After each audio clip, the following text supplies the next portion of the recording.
The thread snapped with a sharp, satisfying sound as Lauren Cole finished the knot. She ran her gloved hand over the mare's flank, checking the suture line one last time. It was clean work, efficient and functional, exactly like everything else in her life. The horse, a skittish quarter horse named Duchess, let out a low huff of breath, the sedative finally wearing off enough for her to register the cold draft seeping through the barn's wooden slats. "Easy, girl," Lauren murmured, her voice steady. She didn't use the cooing, high-pitched tone most people used with animals. Animals respected calm, not performance. She stripped off her latex gloves, tossing them into the biohazard bin near the stall door, and picked up her heavy canvas coat from the hook. It was nearly 2 a.m. The isolation of the property, located miles outside the main grid of Chicago's suburbs, usually offered a heavy, comforting silence. Tonight, however, the atmosphere was different. The wind was howling against the corrugated metal roof of the barn, rattling the old beams. Lauren wasn't afraid of storms. She had weathered worse things than thunder and lightning in her 26 years. She was more concerned about the old oak tree near the driveway, and whether it would hold up against the gusts. She picked up her medical bag, a reinforced leather kit that contained everything from scalpels to heavy-duty sedatives, and stepped out into the deluge. The rain wasn't just falling, it was being driven sideways by a wind that felt personal. She lowered her head, shielding her eyes, and began the trek across the muddy yard toward the farmhouse. The house was an old Victorian structure she had bought cheap and fixed up herself, room by room.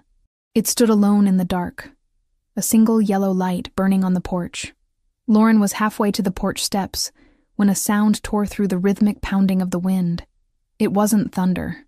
It was the high-pitched, mechanical scream of rubber shredding against wet asphalt, followed immediately by the dry, popping cracks of gunfire. She froze, her hand gripping the handle of her medical bag tighter.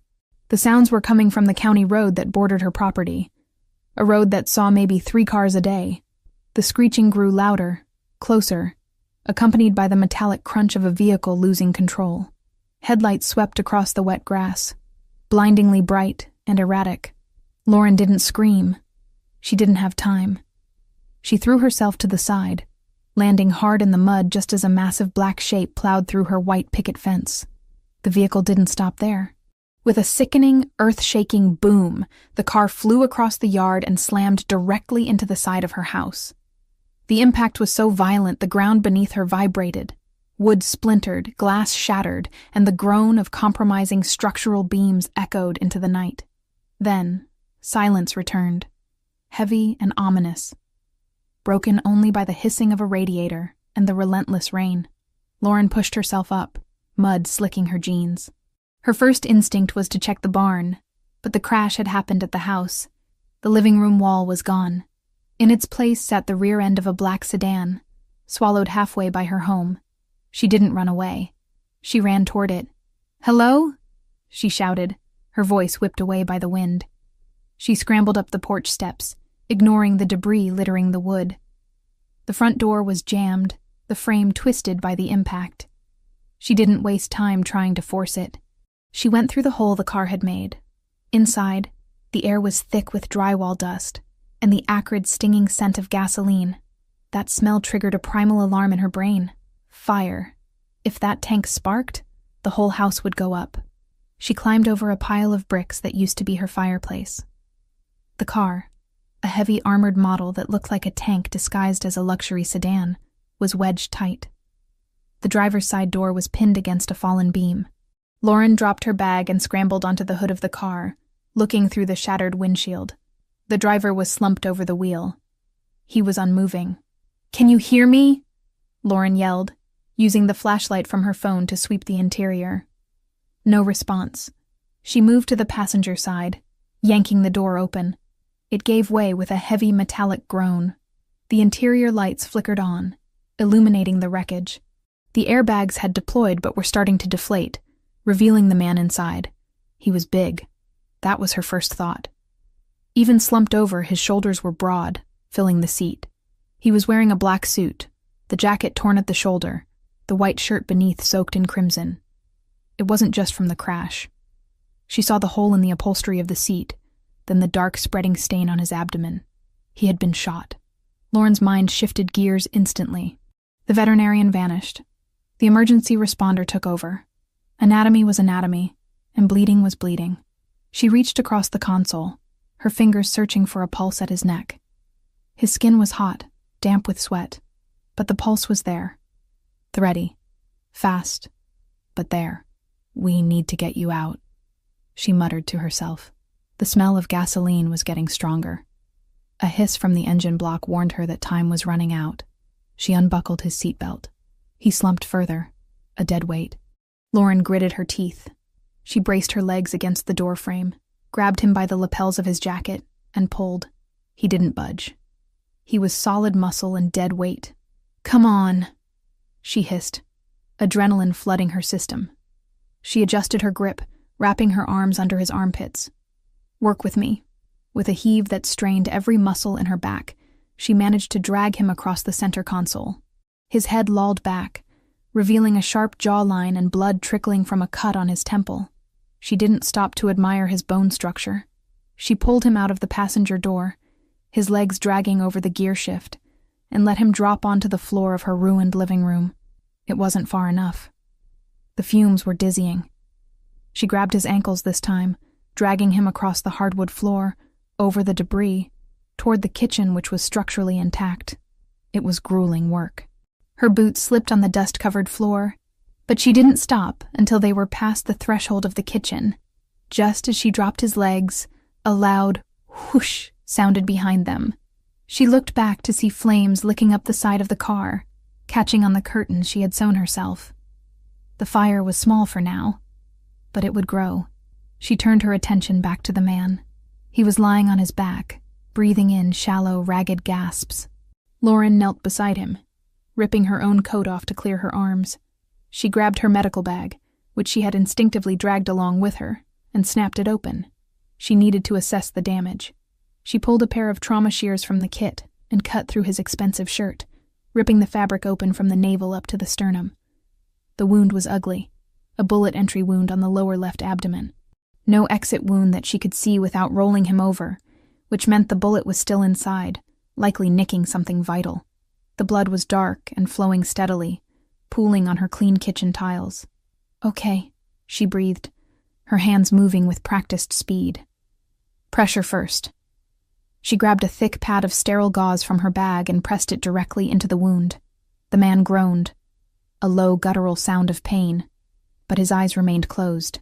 Lauren put her entire body weight behind the pressure, leaning over him, her hair falling out of its messy bun to curtain her face. "Stay with me," she ordered, though she knew he couldn't hear her. She reached for a hemostat with her free hand, preparing to clamp any visible bleeders if she had to.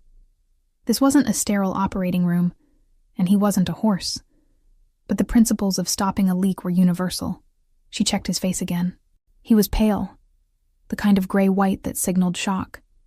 His features were striking, even in this state. Sharp nose, high cheekbones, dark eyebrows drawn together in unconscious pain.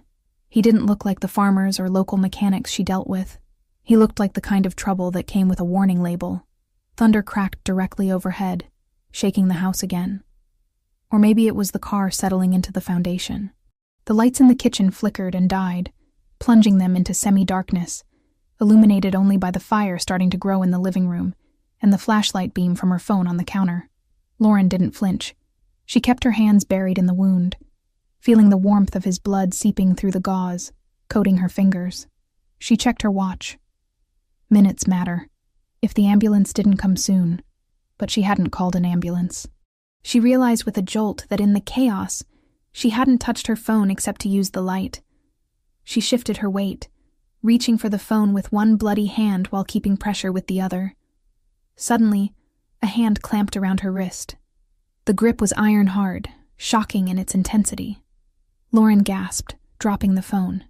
It clattered to the tile, the light spinning wildly before settling on the man's face. His eyes were open. They were dark, almost black in the shadows, burning with a terrifying lucidity. There was no confusion in them, no haze of concussion. He looked at her with the focus of a predator that had just woken up in a trap. Lauren froze. She was used to animals waking up from sedation. They were often confused, scared, thrashing. This man wasn't thrashing. He was completely still, except for the crushing grip on her wrist. "You're hurt," she said, her voice shaking slightly for the first time. "I'm a doctor. Sort of. I'm trying to stop the bleeding." He didn't let go. His gaze traveled from her face, down to her bloody hands pressing into his stomach, and then to the burning wreck in the other room. He assessed the situation in a heartbeat. He tried to sit up, but the pain slammed him back down. A hiss of breath escaped his teeth. His hand tightened on her wrist to the point of pain, anchoring him to consciousness. "Don't," she commanded, reverting to her professional tone. "You have a bullet in your gut. If you move, you'll tear the clot I'm trying to form." He looked back at her. His eyes locked onto hers, analyzing, calculating. He saw the blood on her clothes, the determination in her jaw, the blue of her eyes wide with shock but void of panic. "Phone," he rasped. His voice was like gravel, deep and ruined. "I was just about to call 911, Lauren said, trying to pull her wrist free to reach the device. "No," he growled. The word was a command, not a request. He pulled her down closer to him, ignoring the fresh wave of blood that seeped from his wound at the exertion. His face was inches from hers now. She could smell the metallic tang of blood, the smoke, and beneath it all, an expensive, woodsy cologne. "You can't call them," he whispered, his breath hitting her cheek. "You're dying," she argued, trying to keep the pressure on his wound despite his interference. "You need a hospital, no police," he said, his eyes narrowing. It wasn't an accident. Lauren paused. The gunshots, the way he was dressed, the armor on the car. The pieces clicked into place rapidly, forming a picture she didn't want to see. "Who are you?" she whispered. He didn't answer the question. Instead, he looked past her, toward the shattered wall where the wind and rain were blowing in, feeding the fire. He seemed to be listening for something over the storm. "They're coming," he said, his voice straining. "To finish it." Lauren's heart hammered against her ribs. "Who?" He looked back at her, and the intensity of his gaze pinned her to the spot. "The men who did this." He coughed, a wet, hacking sound that brought a fleck of blood to his lips. His grip on her wrist didn't loosen. If anything, it got tighter, possessive and desperate. "Listen to me," he said, forcing the words out through the pain. "You dragged me out. You touched me. I saved your life," she snapped, fear making her defensive. "You involved yourself," he corrected darkly.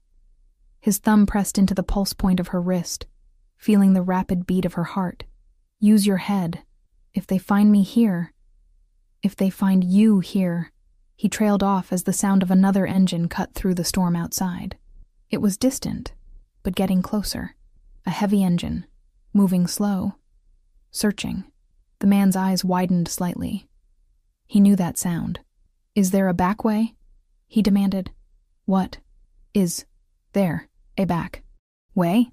He enunciated every word, fighting the darkness encroaching on his vision. "The kitchen door leads to the porch," Lauren stammered. "But my truck is—" "Get me up," he ordered. "You can't walk," she refused. "You've lost too much blood. If I stay here, I'm dead," he said. "And if you're standing here when they walk through that door, you're dead too." The bluntness of the statement hit her harder than the wind outside. She looked at the door, then back at him. He wasn't lying. She could see it in the grim set of his jaw. This wasn't a drama. This was an execution in progress, and she had just stepped onto the scaffold. She started. Panic finally beginning to claw at her throat. He saw the hesitation. He knew he was about to pass out. The edges of his vision were already black. He needed to make sure she understood the stakes before he went under. He needed to make sure she didn't run to the police, because the police were likely on the payroll of the men hunting him. He pulled her down until their foreheads almost touched. The intimacy was terrifying, forced by blood and circumstance. "Look at me," he commanded. She looked. She couldn't look away. "Now you can't leave," he whispered, the words sounding like a sentence. "They saw your face." Lauren stared at him, the air leaving her lungs. "What?" "They saw you," he lied, Or maybe he believed it. Or maybe he just needed to terrify her enough to keep her close. "You're in this now." His hand finally lost its strength. It slid from her wrist, leaving a smear of blood on her skin like a brand. His eyes rolled back, the lids fluttering shut as his body gave up the fight against the trauma. "Wait!" Lauren cried, tapping his cheek. "Don't pass out. Wake up." Silvio Ricchetti didn't answer. He lay motionless on her kitchen floor, the blood continuing to seep around her fingers. Lauren sat back on her heels, trembling. The fire in the living room crackled louder, consuming the sofa. Outside, the sound of the approaching engine grew distinct. A heavy vehicle, crunching over the gravel of her driveway, slowing down as it spotted the wreckage. She was alone. Her house was burning. A dying man was on her floor, and killers were in her driveway. "They saw your face," the words echoed in her mind. She looked down at the man. He was her only link to understanding what was happening. And he was unconscious. She looked at the back door. She could run. She could run into the cornfields and hide. But if she ran, he would die. And if they really had seen her, they would hunt her down eventually. Lauren Cole swallowed the scream building in her throat. She looked at her medical bag, then at the man's prone form. She grabbed the handle of the bag. "Damn it," she whispered. She grabbed his ankles again. She didn't check the driveway. She didn't check the fire. She just pulled. She pulled him deeper into the house, toward the pantry, toward the shadows, as the headlights of the second car swept across the kitchen window, illuminating the blood she had left behind. She wasn't a veterinarian anymore. She was an accomplice, and the night had only just begun. The pantry was a claustrophobic box of shadows, smelling of dried herbs, flour, and the overwhelming metallic stench of fresh blood. Lauren had managed to drag the heavy man behind a stack of shelving units, just seconds before the headlights of the second vehicle swept across the kitchen windows, painting the walls in brief, blinding strokes of white light. The heavy rumble of the engine outside idled, a mechanical growl that vibrated through the floorboards, distinct from the crackling fire consuming the living room. Lauren was crouched on the linoleum, her hands slick with red. Her heart was beating a frantic rhythm against her ribs, a sensation she usually associated with trapped animals, not herself. Beside her, Silvio Ricchetti shifted. The movement was small, a mere tensing of muscle, but in the tight space it felt seismic. He was awake again.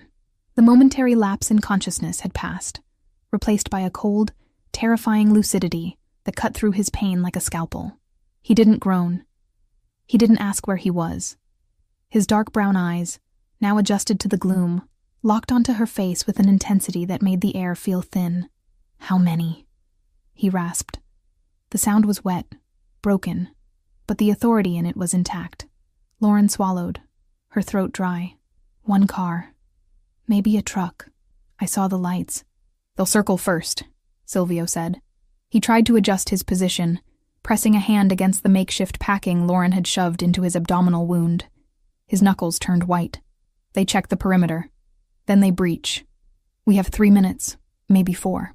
We need to stay quiet," Lauren whispered, her instinct to hide overriding everything else. If we stay here, we burn." Silvio cut her off. He reached out, his grip finding her forearm again. It wasn't a romantic gesture. It was an anchor. "Look at the smoke, Dottoressa. They aren't coming in to check pulses. They're coming to scrub the site." Lauren looked toward the kitchen doorway. The orange glow from the living room was brighter now, the crackling sound louder. Smoke was beginning to curl along the ceiling, a gray snake seeking an exit. He was right. The crash hadn't just damaged the house. It had started a bonfire, and the men outside would likely help it along to destroy the evidence.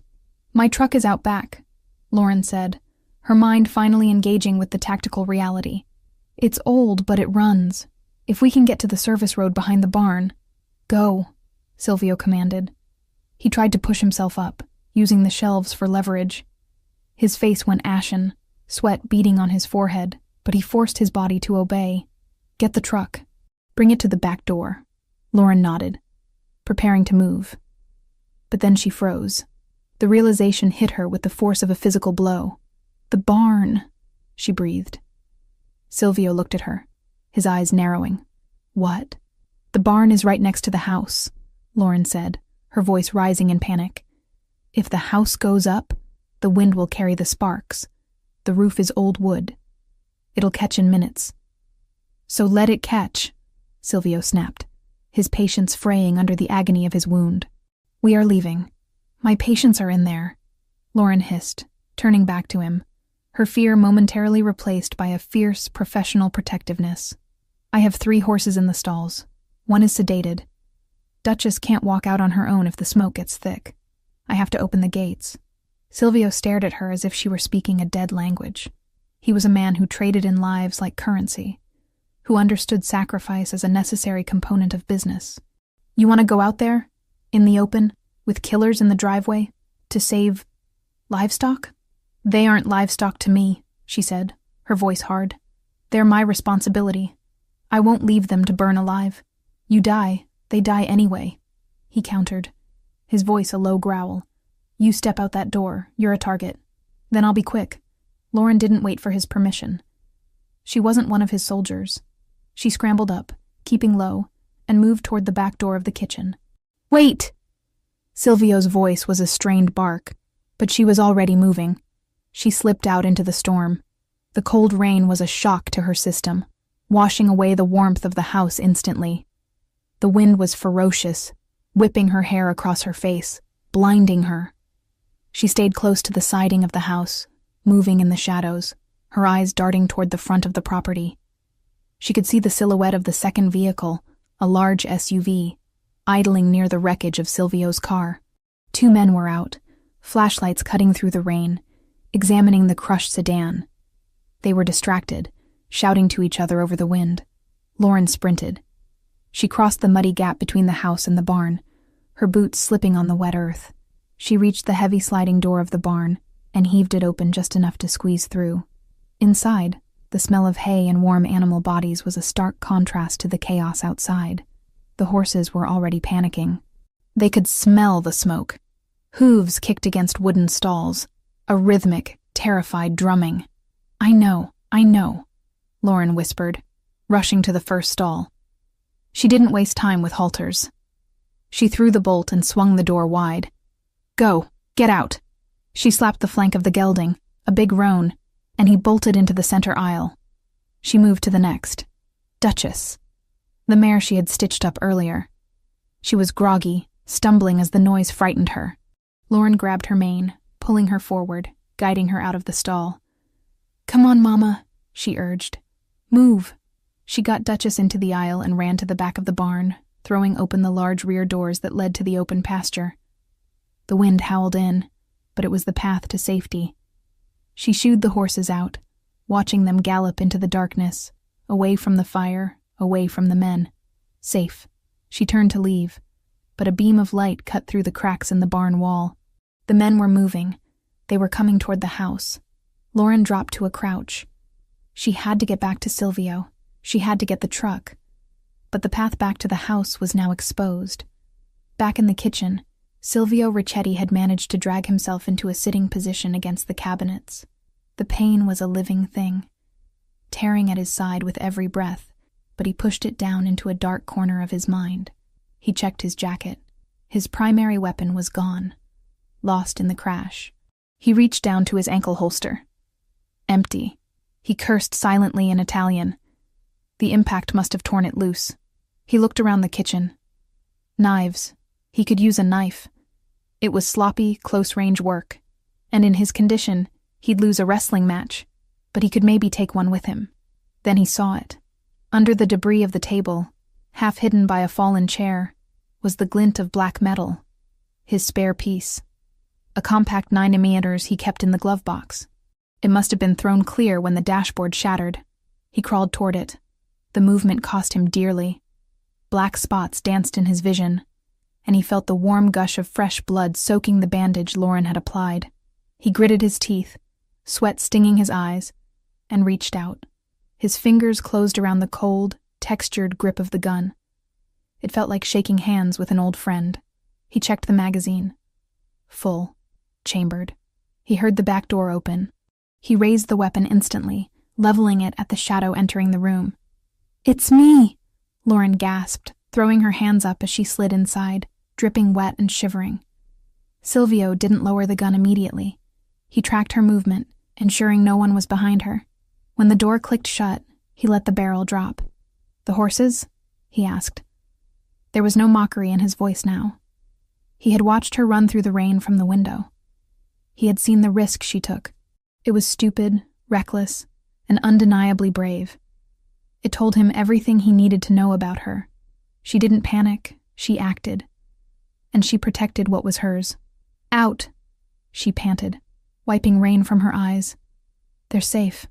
"Good," he said, "because we're out of time." A heavy thud echoed from the front of the house, the sound of a boot kicking in the front door. "Check the rooms," a deep voice shouted from the living room. "If he's not in the car, he crawled somewhere to die." Lauren's eyes went wide. She looked at Silvio. He beckoned her closer. "Come here." She moved to him, crouching beside him. The fire in the living room was roaring now, the heat seeping into the kitchen. The smoke was getting thicker, creating a haze that stung the lungs. Silvio took her hand, the one that wasn't holding the gun, and pressed something cold and heavy into it. "I need you to listen to me very carefully," he whispered, his voice barely audible over the fire and the storm. "I can't walk to the truck. Not fast enough." "I'll help you," she said. "No," he said. "You're going to have to cover me." He pressed the gun into her palm. Lauren stared at it. It was heavy, terrifyingly real. She had treated gunshot wounds. She had dug bullets out of hunting dogs, but she had never held a weapon designed to kill people. I can't," she stammered. "I don't know how." "It's a machine," Silvio said, his eyes locking onto hers, forcing her to focus. "Just like your tools. Point, squeeze. It's not magic. I can't kill anyone," she whispered. "You might not have a choice," he said grimly. "If they come through that door, they will put a bullet in your head, and then they will burn this house down with your body inside. That is the reality. Do you understand?" Lauren looked at the gun, then at the door leading to the hallway. She could hear heavy footsteps crunching on the broken glass. They were getting closer. "Show me," she said. Her voice trembled, but she tightened her grip on the handle. Silvio guided her hands.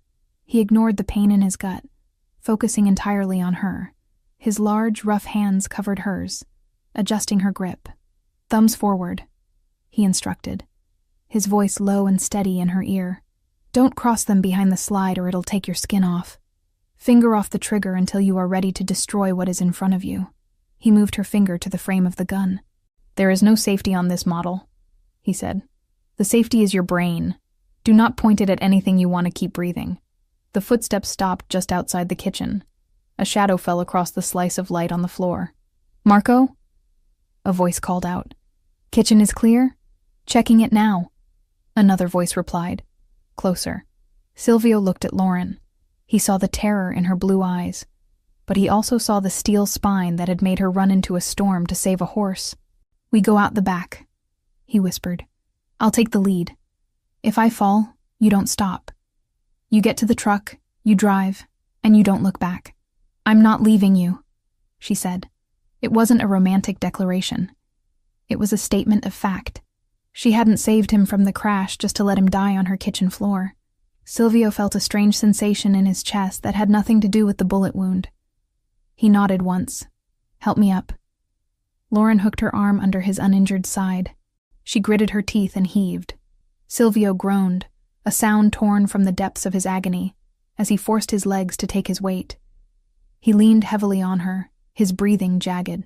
They stood there for a second, swaying in the smoky darkness. A man and a woman, covered in blood and rain, holding on to each other because there was nothing else left. "Ready?" he asked. Lauren gripped the gun in her right hand, her left arm supporting the weight of a Mafia don. She looked at the back door. "Ready," she lied. Silvio kicked the back door open. The wind grabbed it, slamming it against the siding. The noise alerted the men inside. "Kitchen! They're in the kitchen! Go!" Silvio roared, pushing himself off her to stumble into the rain. Lauren followed, turning back for just a split second. She saw a figure burst through the smoke into the kitchen, a silhouette raising a rifle. She didn't think. She didn't weigh the moral implications. She raised the gun the way Silvio had shown her, both hands shaking, and pulled the trigger. The recoil shocked her, traveling up her arms like an electric jolt. The gun barked, a flash of fire in the dark. The shot went wide, shattering a cabinet, but it forced the gunman to duck for cover. "Don't stop!" Silvio yelled from the yard. Lauren turned and ran. She caught up to him near the edge of the driveway where her old rusted pickup truck was parked. Silvio was leaning against the passenger door, his face white as a sheet, clutching his side where fresh blood was soaking through his suit. "Keys," he demanded. She fumbled in her pocket, pulling out the ring. She unlocked the door, shoving him inside. He fell into the seat more than he sat. Lauren ran to the driver's side. She jumped in, jamming the key into the ignition. The engine turned over with a reluctant whine, sputtering before roaring to life. A bullet shattered the rear window, spraying them with safety glass. Lauren screamed, ducking her head. "Drive!" Silvio shouted, slumping low in the seat. She slammed her foot on the gas. The truck spun its tires in the mud, fishtailing wildly before finding traction. They shot forward, not toward the road where the enemy SUV was blocking the exit, but toward the fields. She smashed through the wooden fence she had built herself last summer. The truck bounced violently over the uneven ground of the pasture. Lauren fought the steering wheel, her knuckles white. Behind them, the house was fully engulfed now. Flames licked up the sides of the second story, turning her home into a pyre against the black sky. She saw the headlights of the SUV turning, trying to follow. But the heavy armored vehicle bogged down in the deep mud of the yard. They kept driving. Through the tall grass, through the storm, into the dark embrace of the woods that bordered her land. Lauren didn't look at Silvio. She kept her eyes on the tree line, tears finally mixing with the rain on her face. She drove until the glow of the fire was just a faint orange smudge in the rearview mirror. Only then did she glance at the passenger seat. Silvio was watching her. He was barely conscious, his head resting against the cool glass of the window, the gun resting loosely in his lap. He looked at her profile. The sharp nose, the determined jaw, the blood spattered on her cheek. "You missed," he murmured, his voice faint. "I hit the cabinet," she said, her voice shaking. "You didn't freeze," he said. It sounded like a benediction. He closed his eyes, his breathing shallow. Lauren reached over, her hand trembling, and rested it on his neck. His pulse was there. Fast, weak, but there. "Where are we going?" she asked, the reality of her situation finally crashing down on her. She was homeless. She was hunted. She had just shot at a man. Silvio opened his eyes one last time, fighting the darkness. "Chicago," he whispered. "We go to the city, we disappear." Lauren looked ahead at the dark, winding trail that led away from everything she had ever known. She tightened her grip on the wheel. "Okay," she said softly. "Chicago." She drove on into the night, the storm swallowing them whole, leaving nothing behind but footprints in the mud and a burning house to mark where Lauren Cole's life had ended, and where something else entirely had begun. The old suspension of the rusted pickup truck groaned in protest as Lauren Cole slammed it over a submerged root, the vehicle shuddering violently before finding traction in the deep, churning mud. The headlights cut frantic, bouncing arcs through the deluge, illuminating a world that had narrowed down to wet tree trunks and the sleek black ribbon of a flooding dirt path. Inside the cab, the air was a suffocating mix of stale tobacco smoke from years past, wet dog, and the sharp copper tang of fresh blood that seemed to coat the back of Lauren's throat. She didn't look in the rearview mirror. She couldn't.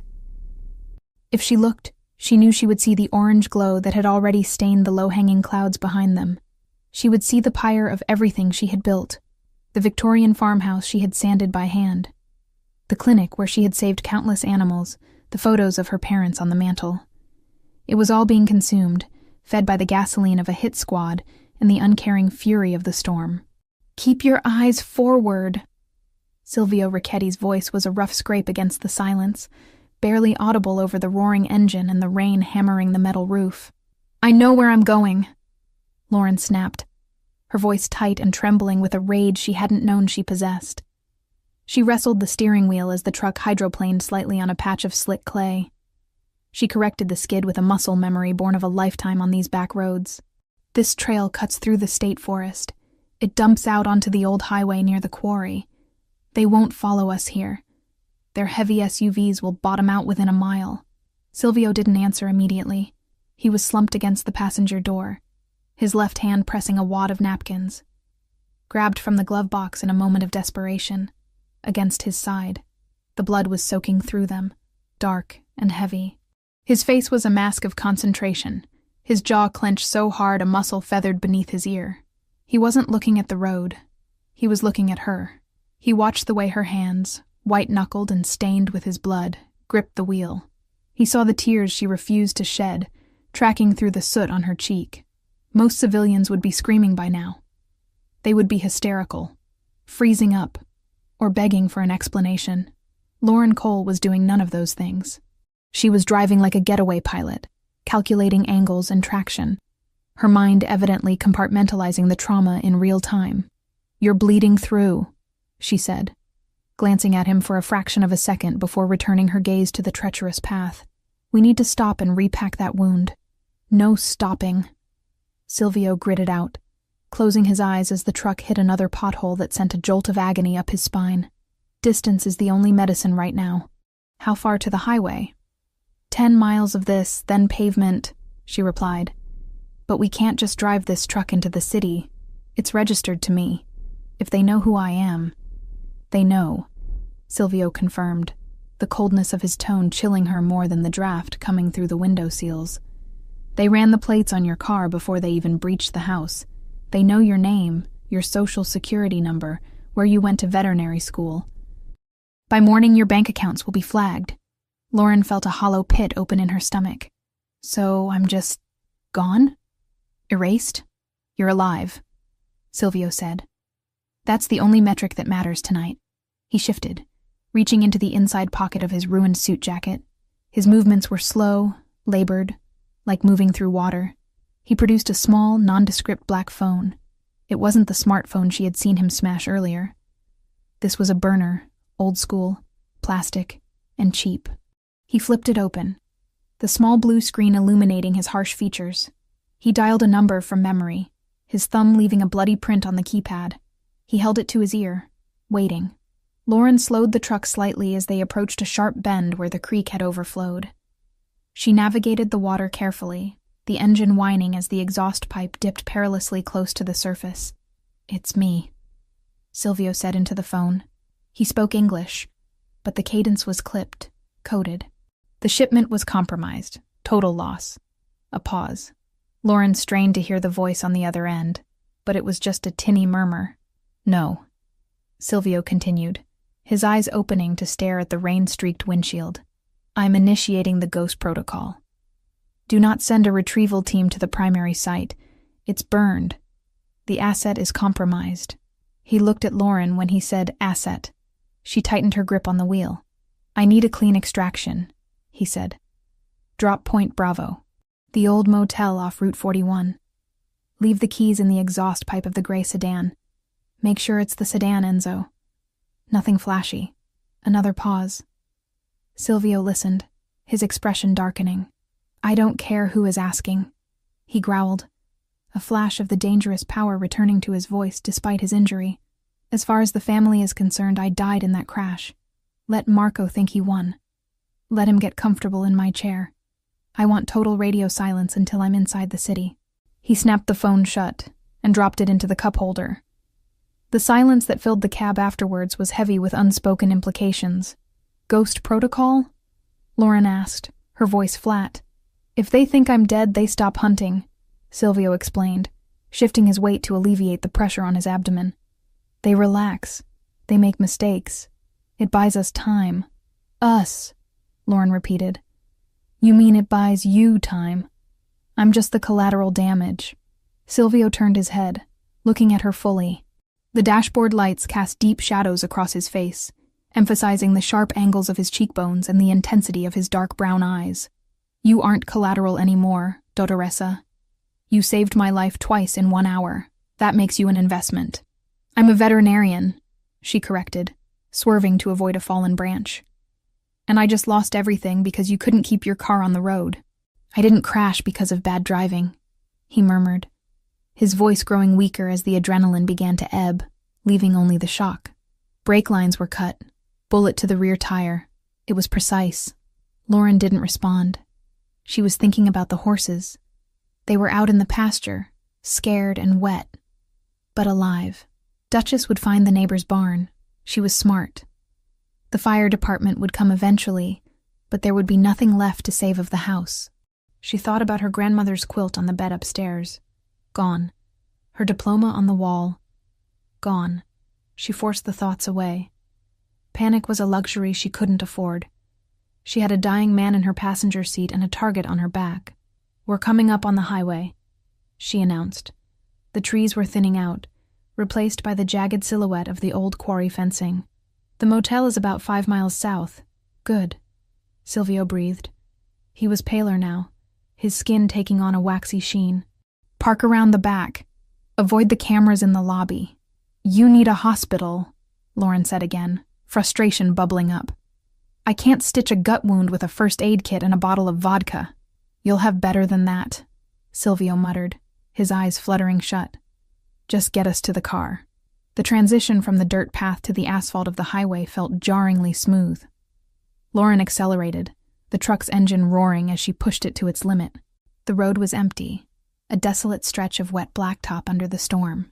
10 minutes later, she spotted the flickering neon sign of the motel. It was a rundown place, the kind where people went when they didn't want to be found. "Vacancy," buzzed in a dying red light. Lauren killed the headlights before turning into the lot, coasting around the side of the building to the darker, unlit area near the dumpsters. She spotted it immediately.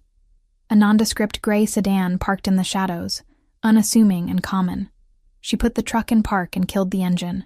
The sudden silence was deafening, broken only by the rain drumming on the roof. "We're here," she said, turning to Silvio. He didn't move. "Silvio," she said, shaking his shoulder gently. He groaned, his eyes cracking open. He was fading fast. The blood loss was catching up to him. "Key," he mumbled. Exhaust. Lauren jumped out of the truck. The rain soaked her instantly, cold and biting. She ran to the sedan, crouching down behind it. Her fingers fumbled inside the cold metal of the tailpipe until she felt the hard edge of a key fob. She pulled it out, pressed the unlock button, and the lights of the sedan flashed once. She opened the rear door of the sedan first. On the seat, there was a duffel bag. She unzipped it quickly. Inside, she saw stacks of cash, passports, and a high-end medical trauma kit. He had prepared for this. She ran back to the truck and yanked the passenger door open. Silvio all but fell into her arms. He was heavy, dead weight against her, smelling of copper and expensive cologne and rain. "Come on," she grunted, wrapping her arm around his waist and hoisting him up. "Help me." He stumbled, his legs not working right, but he forced them to move. They shuffled across the wet pavement like participants in a grotesque three-legged race. Lauren bore the brunt of his weight, her boots slipping on the oil-slicked asphalt. She could feel the heat radiating off him, the fever of trauma setting in. "Almost there," she whispered, more to herself than him. They reached the sedan. She opened the passenger door and helped him lower himself into the seat.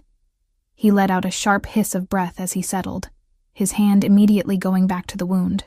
"Medical bag," he gasped, pointing to the back seat. "I saw it," Lauren said. She slammed his door and ran around to the driver's side. The interior of the sedan smelled of nothing.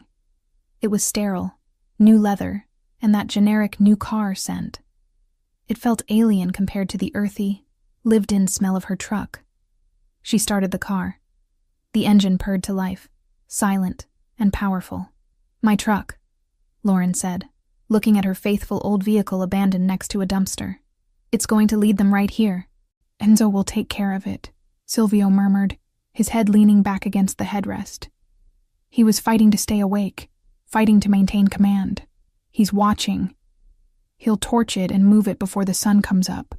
Lauren looked at the dark windows of the motel, wondering where this Enzo was watching from. The paranoia that Silvio lived with was contagious. She felt exposed, naked. "Drive," Silvio ordered, his voice barely a whisper. "Chicago. The secure garage on Wacker." "Do you know it?" "I know it," Lauren said. She put the car in gear. As they pulled out of the lot, leaving her truck and her past behind in the rain, Lauren looked at Silvio. He was watching her again. That intense predator's gaze dimmed by pain, but not extinguished. "You're doing well," he said softly. "I'm terrified," she admitted, her hands gripping the leather steering wheel. "Good," Silvio replied. "Fear keeps you sharp. Comfort gets you killed." He reached into the duffel bag she had tossed onto the center console and pulled out a fresh compression bandage. With shaking hands, he tried to open the packaging. "Let me," Lauren said, reaching over without taking her eyes off the road completely. She ripped the package open with one hand and handed it to him. "You have good hands," he noted, pressing the pad to his side. "Steady. I'm used to patients who try to kick me," she said dryly. A ghost of a smile touched Silvio's lips. Not a nice smile, but a grim acknowledgement of her grit. "I'll try not to kick." "You wouldn't have the energy," she retorted. The banter was a shield, a way to keep the reality at bay. The reality that she was driving a mafia boss into the heart of a city he claimed to rule, while her life burned to ash in the rearview mirror. "Why me?" she asked, the question slipping out before she could stop it. "Why did you crash at my house? Of all the miles of road." "Fate," Silvio muttered, his eyes closing again. "Or bad luck, depending on how this ends. It ends with you paying me back for my house," Lauren said firmly. "If I live," Silvio whispered, his voice fading into the hum of the engine. "I'll give you the world, Lauren Cole. But first, you have to get me through the night." Lauren looked at him. He was out again. Unconscious or just conserving energy, she couldn't tell. She looked at the road ahead, the rain clearing slightly as they approached the highway lights. The city was aglow on the horizon, a sprawling beast of concrete and light. She was alone with him. There were no police coming, no fire trucks, no cavalry, just her, a stolen life, and the most dangerous man in Illinois bleeding out on her leather seats. Lauren Cole squared her shoulders. She drove. The veterinarian was gone. The survivor was behind the wheel. And she wasn't going to let him die. Not tonight. 3 weeks had passed since the night the sky had opened up and swallowed Lauren Cole's life whole. 3 weeks of silence. 3 weeks of existing in a vacuum where time was measured not by the sun or the needs of her animals, but by the healing rate of a bullet wound and the encrypted hum of server fans. The safe house was a fortress of glass and steel, perched atop one of Chicago's nondescript residential towers on Wacker Drive. It was nothing like the farmhouse. There was no smell of damp earth, no creaking wood, no comforting warmth of a living thing breathing in the next room. This place smelled of ozone, filtered air, and the harsh antiseptic cleanser Lauren used to scrub the granite countertops. It was luxurious, certainly. The furniture was Italian leather. The appliances were top-of-the-line German engineering, and the view of the river was worth millions, but it felt less like a home and more like a high-end cage. Lauren stood by the floor-to-ceiling window, looking down at the city lights blurring through the evening fog. She held a mug of coffee that had gone cold an hour ago. She wasn't drinking it. She was just holding it for the warmth against her palms. Her reflection in the glass looked different than the woman who had run out into a storm to save a horse. That woman had been frantic, reactive. This woman was still, watchful, wearing gray cashmere lounge pants and a fitted black tank top that Silvio had ordered for her, along with a wardrobe of essentials. She looked like a ghost haunting a skyscraper. "You're pacing again, even when you're standing still," a voice rumbled from the kitchen island behind her. Lauren turned slowly. Silvio Ricchetti was sitting on a bar stool, the glow of 3 different laptops illuminating his face in harsh blue light. He looked better. The waxen, deathly pallor of that first night was gone, replaced by a tired but healthy olive tone. He was shirtless, a testament to the heat he claimed the central air couldn't regulate, though Lauren suspected it was just easier to change his bandages without fabric in the way. The dressing on his left side was clean, a stark white square against his tan skin. The bruising that had covered his ribs like a map of violence had faded to a sickly yellow-green, almost gone. He was healing with a terrifying speed, his body knitting itself back together through sheer force of will. "I'm not pacing," Lauren said, walking over to the sink to dump her cold coffee. "I'm thinking." "Dangerous habit," Silvio murmured, his eyes not leaving the center screen where lines of code and bank transfers scrolled continuously. "Thinking leads to worrying. Worrying changes nothing." "Easy for you to say," Lauren countered, leaning her hip against the counter. "You have an empire to rebuild from the grave. I just have a burnt foundation and a fake name." Silvio stopped typing. His hands, large and scarred, hovered over the keyboard. He looked up at her, and the intensity in those dark brown eyes hadn't diminished in 3 weeks. If anything, it had distilled into something sharper. Living in close quarters with him was like living with a tiger that was temporarily confined to a small room. He was calm, but the potential for violence was always humming beneath the surface. "You have safety," he said, his voice low. "And you have me." "I have you," Lauren repeated, a dry laugh escaping her throat. "And you have a ghost network. We're a regular pair of phantoms." She walked around the island, her veterinarian instincts taking over as she approached him. "It's time to check the incision. Rotate." Silvio didn't argue. In the beginning, he had fought her on every medical intervention, hating the weakness, hating the dependency. Now, it was part of their routine. He swiveled the chair, lifting his left arm so she could access his side. Lauren peeled back the medical tape with practiced gentleness. The wound was closing beautifully. The angry red edges had settled into a pink scar line, jagged but sealed. There was no sign of infection. She pressed her fingers lightly around the area, checking for heat or swelling. "Pain?" she asked. "Manageable." He grunted. "Scale of 1 to 10, Silvio. Don't give me the tough guy act. I've treated stallions less stubborn than you." He smirked, a rare expression that softened the harsh planes of his face. 3, only when I twist. "It's healing well," she pronounced, applying a fresh layer of antibiotic ointment before securing a lighter dressing. "Another week and we can take the stitches out. You'll have a scar, but you kept the kidney." "I have 2, he said dismissively. "I can spare one." Lauren finished the dressing and washed her hands. She dried them on a towel, watching him return to his screens. He had been at it for 18 hours a day since the fever broke. He was hunting for the money trail, hunting for the leak, hunting for the person who had sold him out to the Albanians. "You're stuck," she observed. Silvio stiffened. He slammed the laptop lid down a fraction of an inch, a gesture of frustration he rarely allowed himself. "I am not stuck. I am thorough. You've been staring at the same shipping manifest for 4 hours, Lauren pointed out. "I've watched you scroll up and down the same column of numbers since dinner." He sighed, running a hand through his short black hair. "Something is wrong. The money was moved, but the books are balanced. It doesn't make sense. If they paid for the hit using family funds, there would be a deficit, a hole. But there is nothing. The accounts are perfect." "Maybe they didn't use family funds," Lauren suggested. "The Albanians don't work on credit, and they don't work cheap," Silvio growled. "The contract for a hit on a Don. That's 7 figures minimum, half up front. That kind of cash doesn't just appear out of thin air. It came from inside. It had to." He rubbed his eyes, the exhaustion finally showing. "I'm missing it. It's right in front of me, and I'm missing it." Lauren looked at the screen. It was a dense spreadsheet of imports, olive oil, textiles, marble, coming in from Italy and Greece. It was a language of commerce she didn't speak, but she understood systems.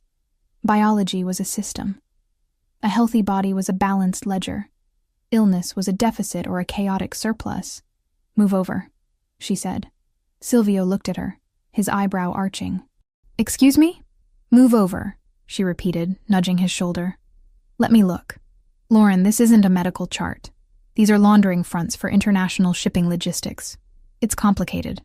I decipher blood work panels for animals that can't tell me where it hurts," she said calmly.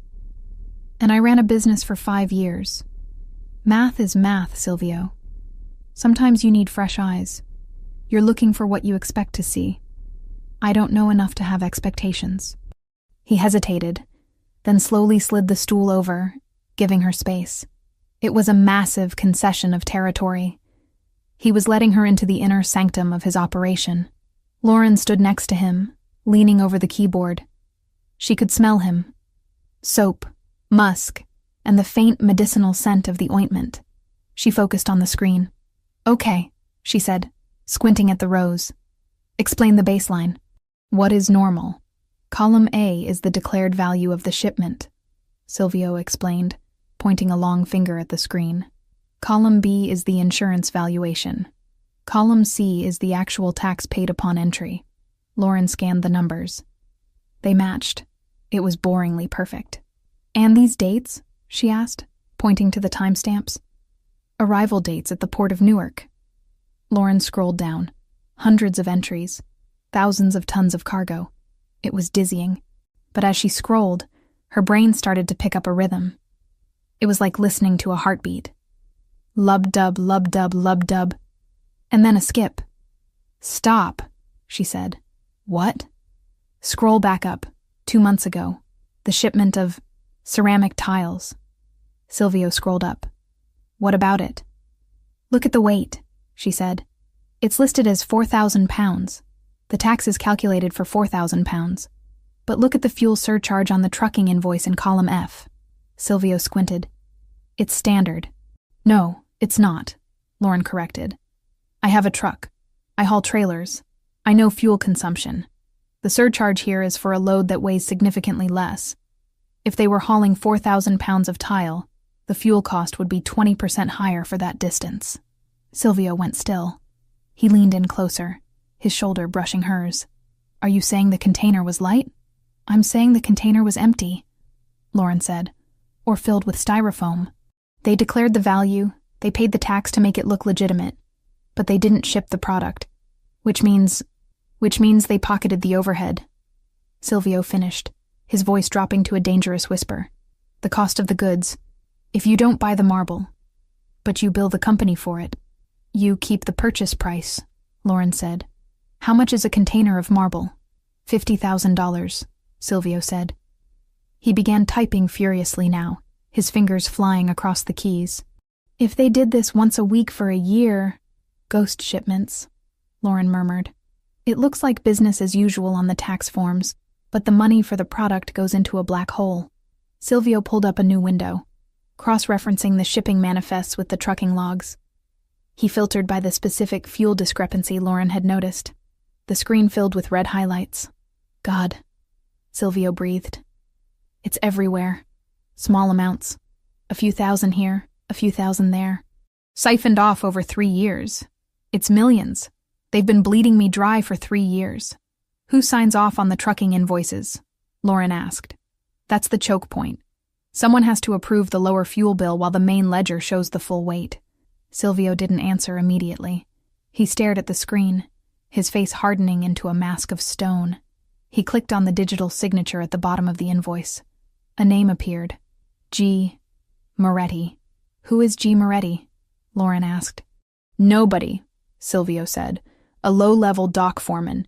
He doesn't have the brains to set up a shell corporation for the kickbacks." "Then look at who pays G. Moretti," Lauren suggested. Silvio traced the payroll ID. It routed through a subsidiary company called Janus Holdings. He hacked into the corporate registry for Janus Holdings. It was a dummy corporation, registered in the Caymans. But the recovery email for the admin account... Silvio stopped breathing. Lauren looked at the screen. The recovery email was an old, personal address. mk1985protonmail.com. The silence in the penthouse was absolute. It was heavy, suffocating. Lauren saw Silvio's hand tremble once, then clench into a fist so tight his knuckles cracked. "Marco," he whispered. The name sounded like a curse. "Your consigliere," Lauren said softly. She remembered the name from his stories during their late-night dinners.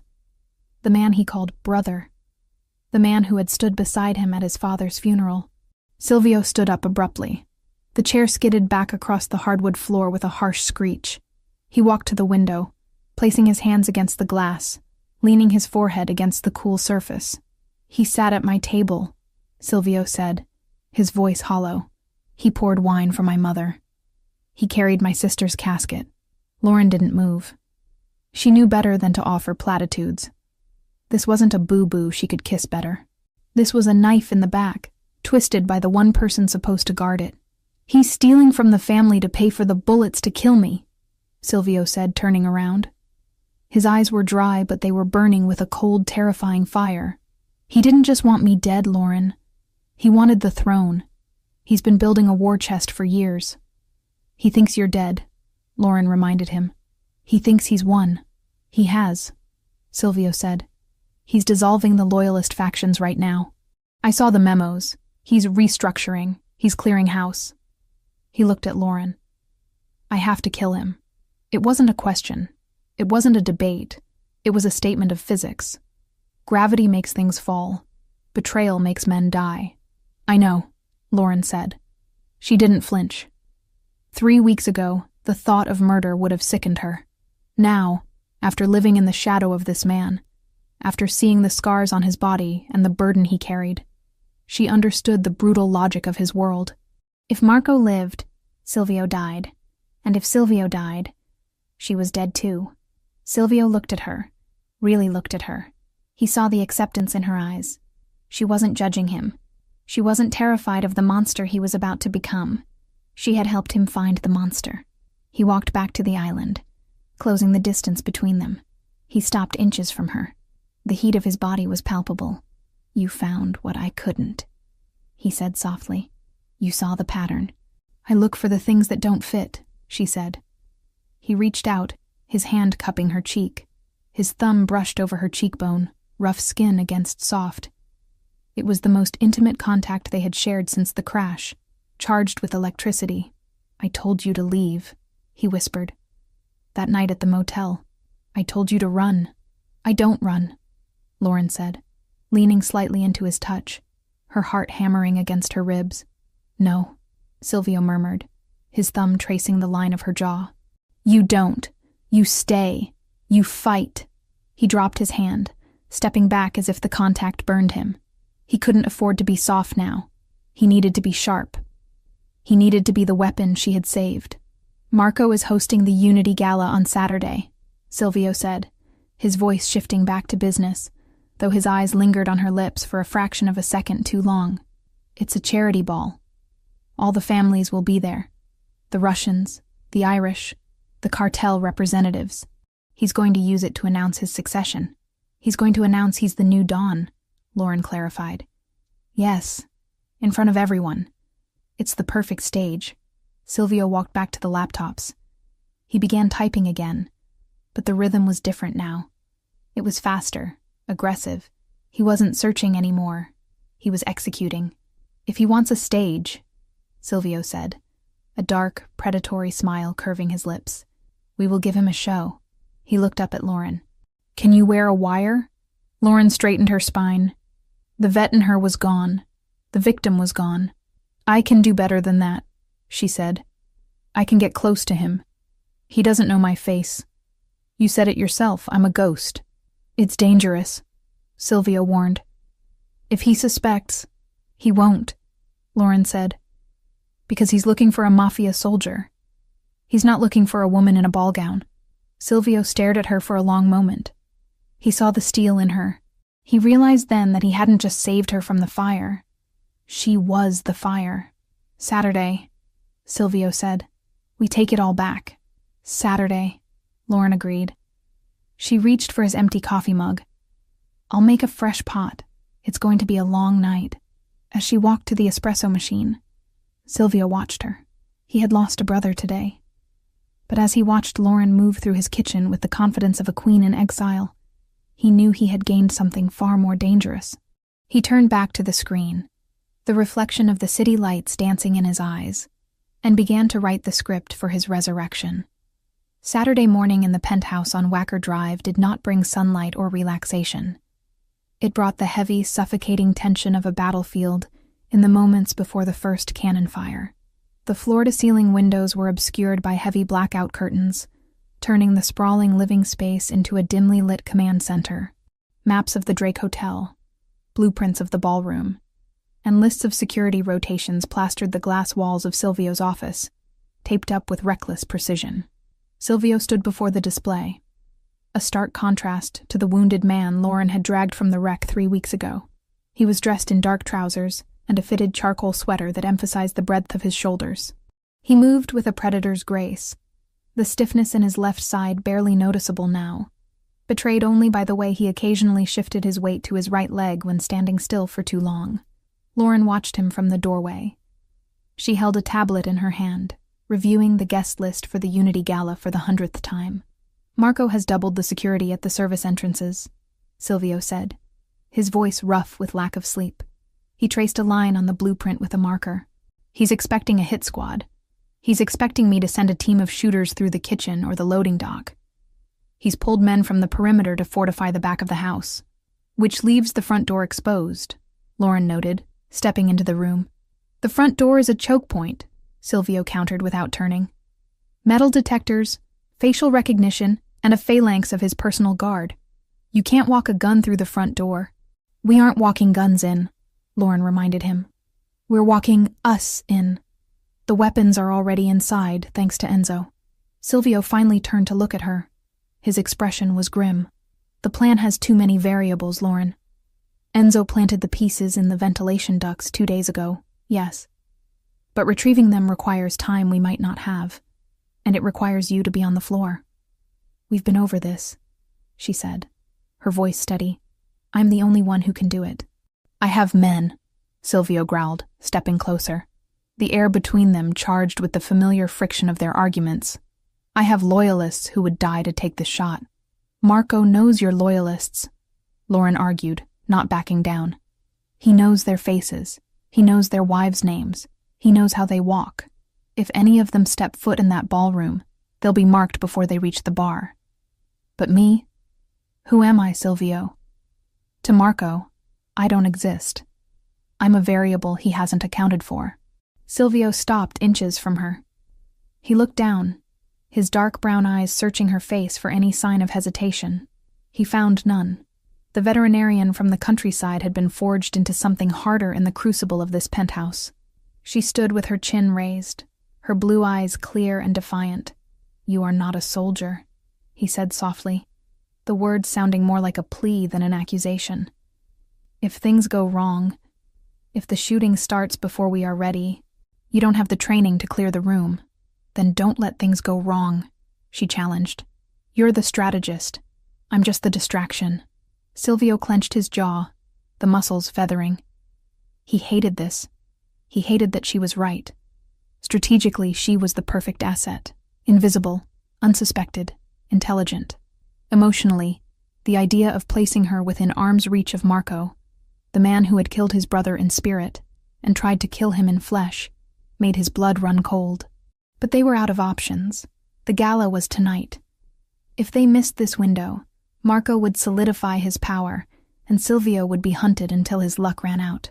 "Fine," he breathed, the word heavy with resignation. "But you follow my lead. If I say we leave, we leave. If I tell you to drop to the floor, you drop. You do not hesitate. You do not try to be a hero." "I'm not trying to be a hero," Lauren said quietly. "I'm trying to get my life back." The doorbell rang, a soft, melodic chime that seemed out of place in the war room. "That will be the team," Silvio said, checking his watch. "I had Enzo send a styling crew. If we are walking through the front door, we need to look like we own the building." Lauren felt a flutter of nervousness in her stomach. "A styling crew? For a tactical insertion?" "Camouflage, Lauren," Silvio corrected. "In the jungle, you wear green. In high society, you wear silk and diamonds. If you look like a threat, they stop you. If you look like a trophy, they open the door for you." The team consisted of 3 people who bustled in with rolling racks of garment bags, cases of makeup, and an air of professional detachment that suggested they were used to clients who required discretion. They didn't ask why the windows were blacked out or why there were blueprints on the walls. They simply set up shop in the master bedroom, turning it into a chaotic salon. Silvio retreated to the guest room to prepare, leaving Lauren to the mercy of the stylists. "Mr. Ricchetti gave us specific instructions," the lead stylist, a severe woman with silver hair named Elena, said as she unzipped a garment bag. Elegant, commanding, but distracting. He wants eyes on you, not on him. I get it, Lauren muttered, sitting in the chair as another assistant began prepping her hair. I'm the shiny object. You are the armor, Elena corrected gently. She spun the rack around. He rejected the pastels. He said you aren't a debutante. He rejected the black. He said you aren't mourning anyone yet. She pulled a dress from the center of the rack. The fabric caught the light, shimmering with a depth that was mesmerizing. He chose this one. It was a deep, rich burgundy.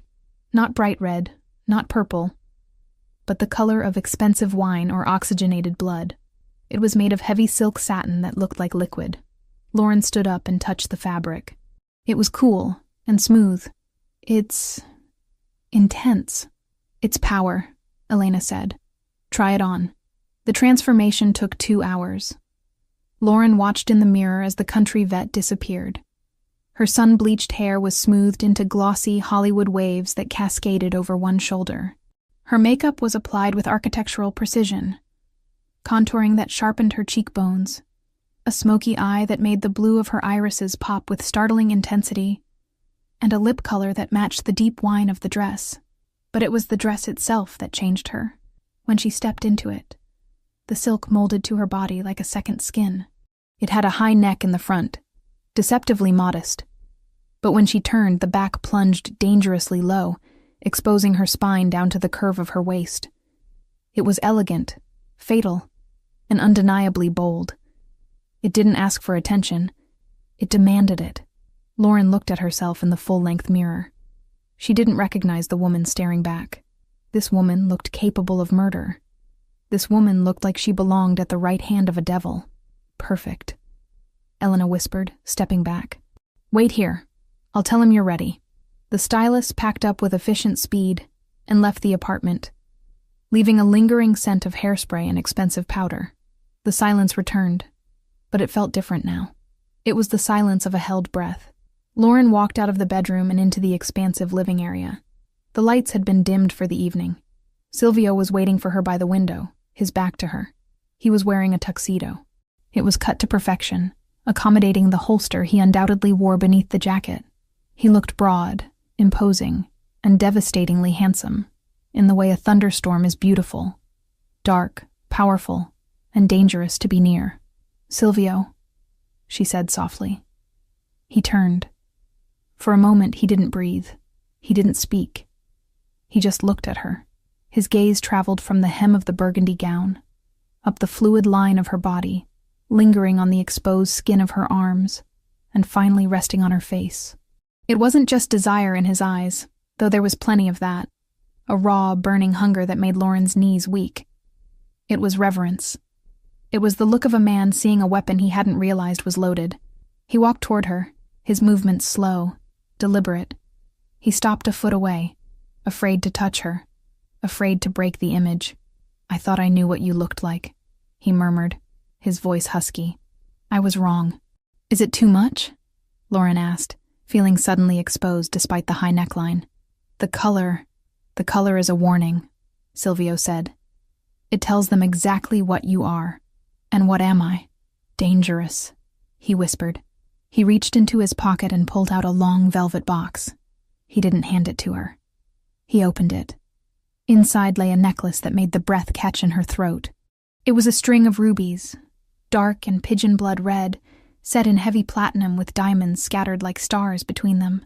This belonged to my mother, Silvio said, his voice dropping an octave. She wore it only when my father had to meet with the 5 families.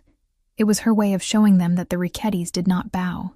Silvio, I can't, Lauren started, terrified by the weight of the history in his hands. This is priceless. It is protection. He interrupted gently. In our world, jewelry is a language. If you walk in there wearing this, the old guard will know. They will know you are under my direct protection. It tells them that to touch you is to declare war on me. He stepped behind her. Lauren lifted her hair, exposing the vulnerable nape of her neck. She felt the cold metal of the necklace settle against her skin, heavy and substantial. Then she felt his warm, rough fingers fumbling slightly with the clasp. His breath ghosted against her bare shoulder, sending a shiver racing down her spine. "There," he whispered, his hands lingering on her shoulders for a moment before dropping. Lauren turned to face him again. The rubies burned against her skin, matching the dress perfectly. "Do I look like a Richetti?" she asked, a challenge in her voice to mask her fear. Silvio looked at her, his eyes dark and unreadable. He reached out, taking her hand and raising it to his lips. He kissed her knuckles, not a gentlemanly peck, but a pressing, possessive kiss that lasted too long. "You look like a queen," he said against her skin. "And tonight, we take back the kingdom." He released her hand and stepped back, the mask of the dawn sliding back into place. The vulnerability was gone, replaced by icy resolve. "The car is waiting downstairs," he said, his voice clipped and professional. "Enzo is driving. We have earpieces in the car. Once we cross the threshold of the hotel, we are live. Remember the signal. If I touch my tie, you separate and head for the ladies' room near the service corridor. That's where the ventilation access is." "I remember," Lauren said. She took a deep breath, steeling herself. "Let's go." They walked to the private elevator in silence. The doors slid open, revealing the mirrored interior. As they descended, Lauren watched their reflection. The man in the tuxedo and the woman in the burgundy silk. They looked like the perfect couple. They looked like royalty.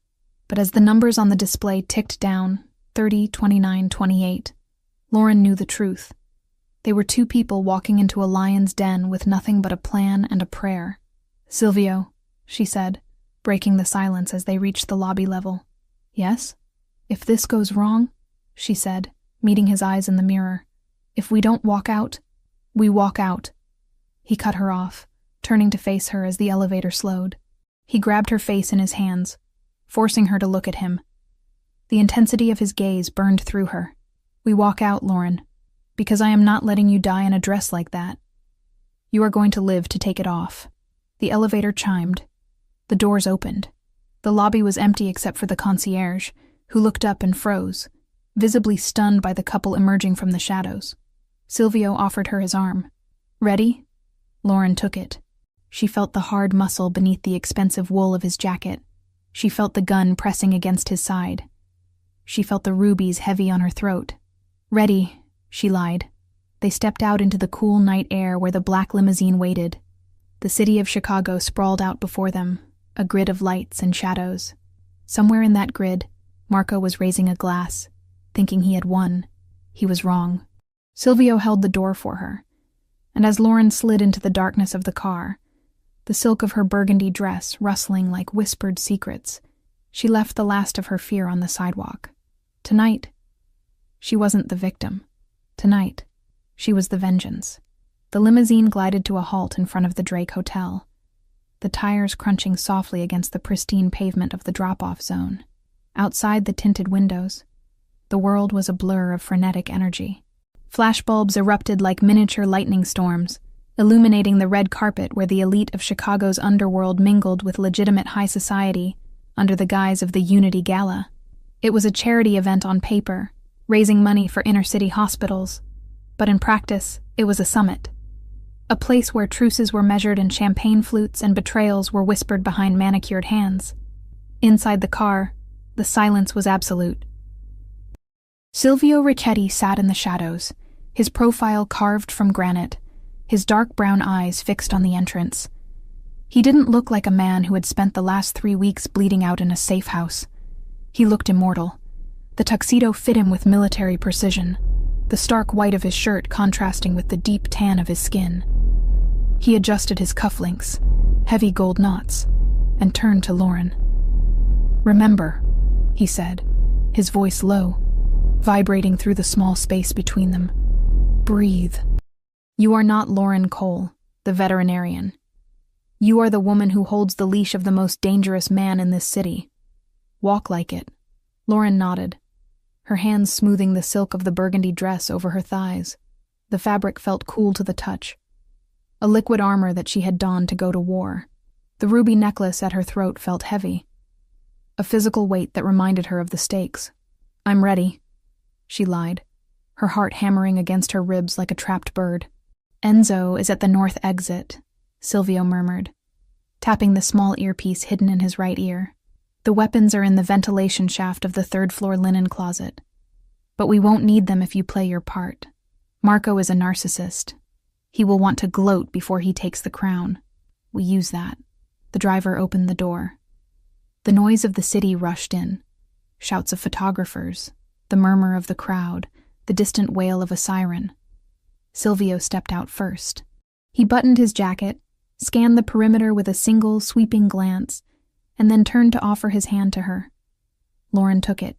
As she stepped out into the flashing lights, she felt the shift in the atmosphere. It wasn't just attention. It was shock. A ripple went through the crowd nearest to the curb. Whispers ignited like dry tinder. "Richetti. He's alive. It's him." They walked up the red carpet, not rushing. Silvio moved with a predatory grace that forced people to part before him. He didn't acknowledge the cameras. He didn't acknowledge the stunned gasps of the lower-level mobsters who had spent the last week jockeying for position in his absence. He kept his hand firmly on the small of Lauren's back, a gesture that was possessive, protective, and unmistakably claiming. When they reached the heavy gold doors of the Gold Coast room, the security detail, men hired by Marco, froze. They recognized Silvio.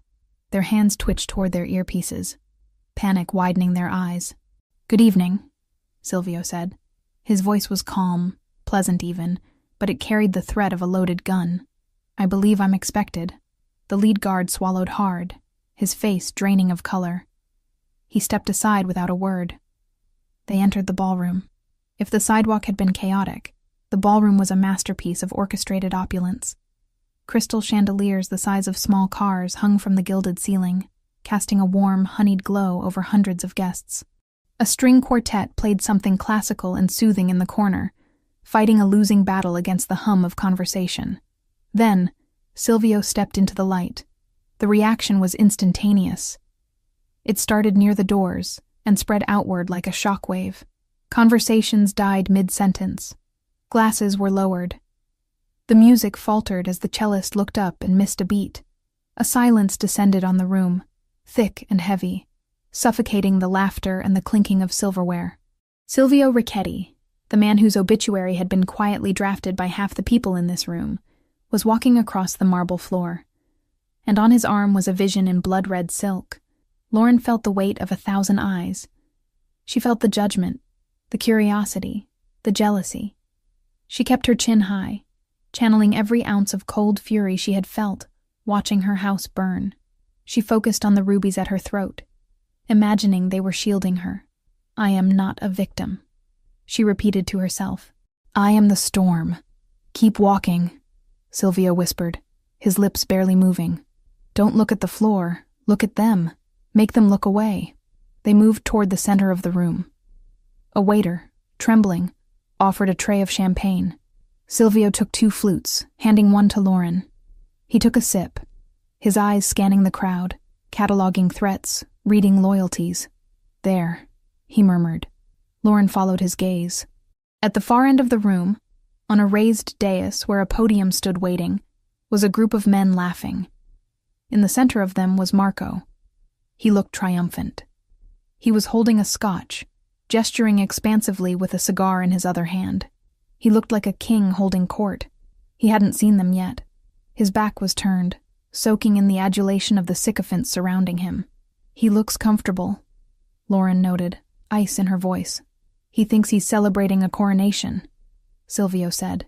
"He's about to celebrate his funeral." A woman detached herself from a nearby group and intercepted them. She was older, draped in diamonds and wearing a severe navy gown. It was Mrs. Rossi, the wife of one of the 5 families' heads. She had eyes like a hawk and a smile that looked like it had been sharpened on a whetstone. "Silvio," she purred, though her eyes were wide with genuine shock. "We heard terrible rumors. An accident." "Rumors are often exaggerated, Elena," Silvio replied smoothly, leaning in to kiss her cheek. "As you can see, the reports of my demise were premature." Mrs. Rossi turned her gaze to Lauren. It was a dissecting look, analyzing the dress, the jewelry, the posture. "And who is this? I don't believe we've been introduced." "This is Lauren," Silvio said, not offering a surname, not offering an explanation. "She is with me." "A lovely dress, Mrs." Rossi said, her tone dripping with passive aggression. "Bold color. Usually we reserve red for looser occasions." Lauren smiled. It was the smile she used when a client tried to tell her how to do her job.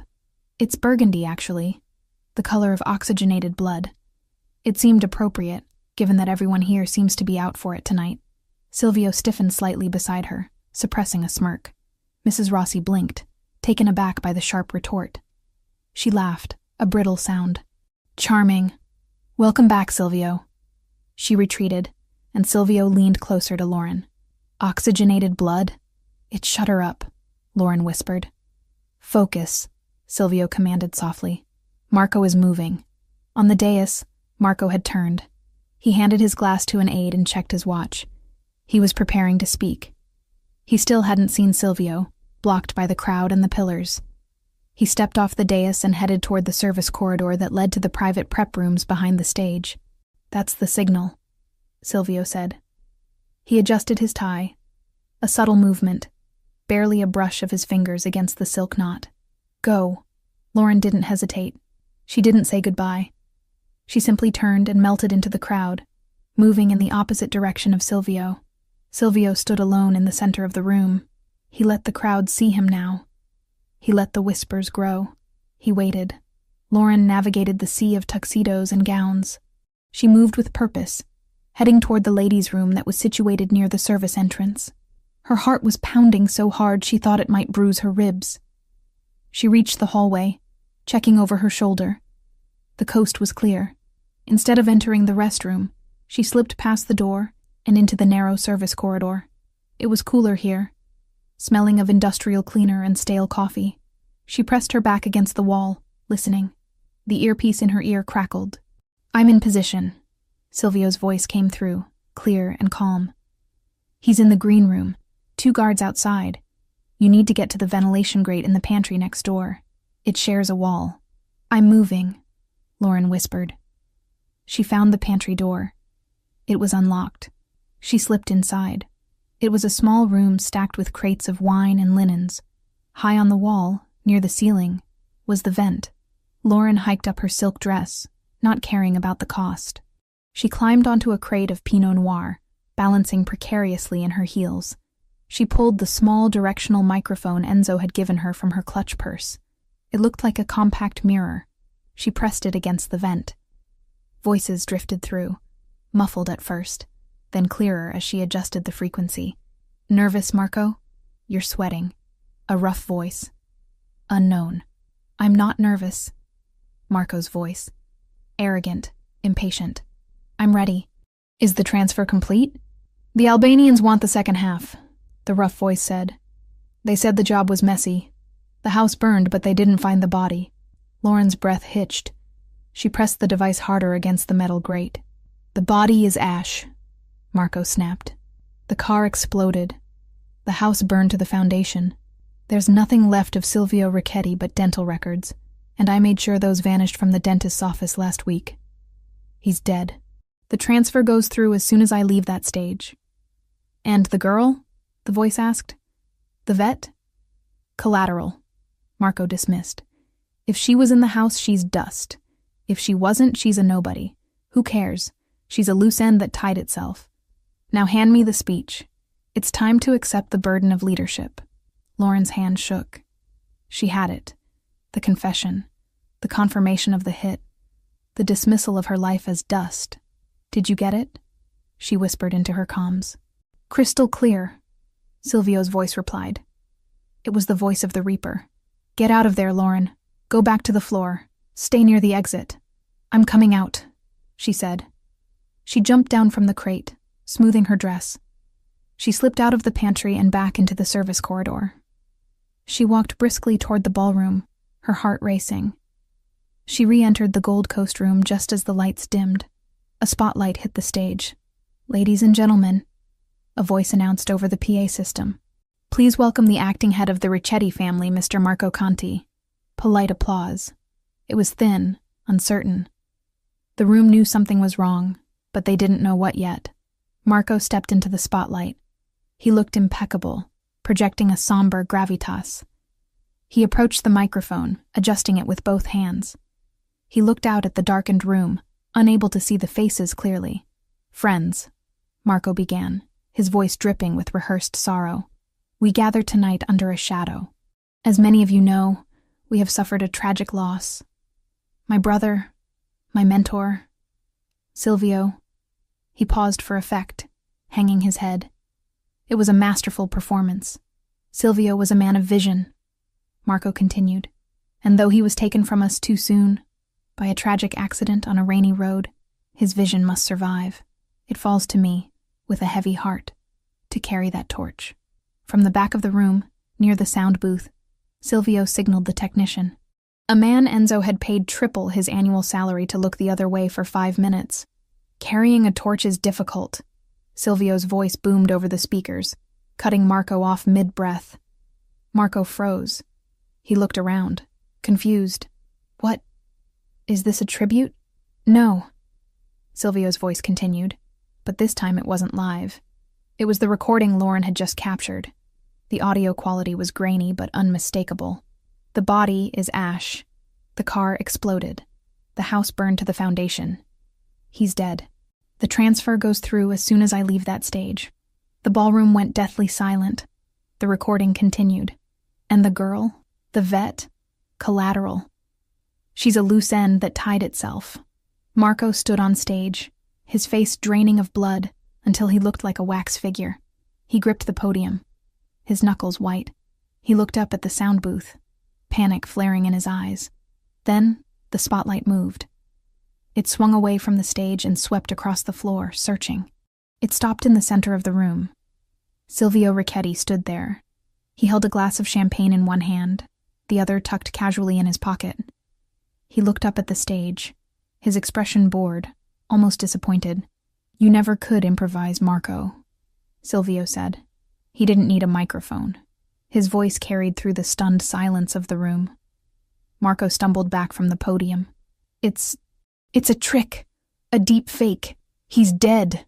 "I look very alive for a ghost," Silvio said, taking a slow step forward. The crowd parted. They scrambled to get out of the way, creating a wide, clear path between the true Don and the usurper. "Security!" Marco screamed, pointing a shaking finger at Silvio. "Remove him!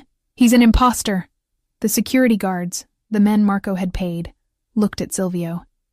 They looked at the calm, lethal confidence radiating off him. They looked at Marco, sweating and screaming on stage. In the Mafia, you don't bet on the hysterical man. You bet on the quiet one. The lead guard crossed his arms and stepped back against the wall. He did nothing. "No one is coming, Marco," Silvio said, walking closer. His footsteps on the marble echoed like gunshots. "You paid them with my money, but they know whose money it really is." Marco pulled a gun. It was a small silver pistol he had hidden in his waistband. A desperate, foolish move. Screams erupted from the crowd. Guests dove under tables. Silvio didn't flinch. He didn't even draw his own weapon. He just stopped walking and looked at the gun with disdain. "Put it down," Silvio said, "before you embarrass yourself further." "I killed you!" Marco shrieked, the veneer of the sophisticated consigliere shattering to reveal the frightened thug underneath. "I burned you." "You tried," Silvio corrected. "But you forgot the first rule of this family. You check the body." Silvio snapped his fingers. From the shadows of the wings, 3 men emerged. They weren't security. They were Silvio's personal guard. Enzo and 2 others who had been waiting in the ventilation shafts. They were armed with suppressed submachine guns. Marco looked left, then right. He was surrounded. "You have 2 choices," Silvio said, his voice dropping to a conversational volume that was somehow more terrifying than a shout. "You can use that gun on yourself. Or you can come with Enzo." Marco looked at the gun in his hand. He looked at the crowd, witnessing his total humiliation. He looked at Silvio, who watched him with eyes devoid of mercy. Marco's hand shook. He couldn't do it. He dropped the gun. It clattered loudly on the stage floor. "Smart," Silvio said, "but cowardly. I expected nothing less." Enzo and the guards moved in. They didn't behead him. They didn't shoot him. They grabbed him by the arms and dragged him off the stage like a piece of unwanted luggage. Marco kicked and screamed, begging for the council to intervene. But the other dons watched in stony silence. The omertà had been broken. Marco was a rat and a failure. There was no sanctuary for him here. As Marco was hauled through the exit, Silvio stepped up onto the stage. He picked up the microphone Marco had abandoned. He looked out at the room, at the terrified socialites, the calculating mob bosses, the waiters frozen with their trays. "My apologies for the interruption," Silvio said smoothly. "There was a pest infestation. It has been handled." He raised his glass. "To family." The room hesitated for a heartbeat. Then, slowly, terrifyingly, the applause started. One person, then 10, then the whole room. They clapped for the victor. They clapped because they were afraid not to. "To family!" someone shouted. Silvio drank. He didn't smile. He looked over the rim of his glass, scanning the crowd until he found her. Lauren was standing near a pillar, half hidden by the shadows. She was trembling. She had seen violence before, animals fighting, nature's cruelty. But she had never seen this. She had never seen a man dismantle another human being's life with just words and a recording. She saw the way the room bowed to him.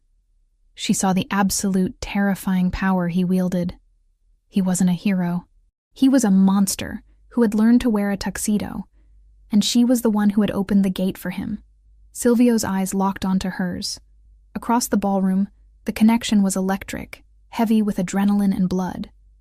He nodded to her, a barely perceptible dip of his chin. "We did it." Lauren touched the ruby necklace at her throat. It felt colder now. She raised her own champagne glass, her hand shaking slightly, and took a sip. The wine tasted like vinegar. The words she'd heard through the hotel vent, collateral, dust, echoed under the applause, riding the heat of the spotlights and the smell of cordite. The music started again.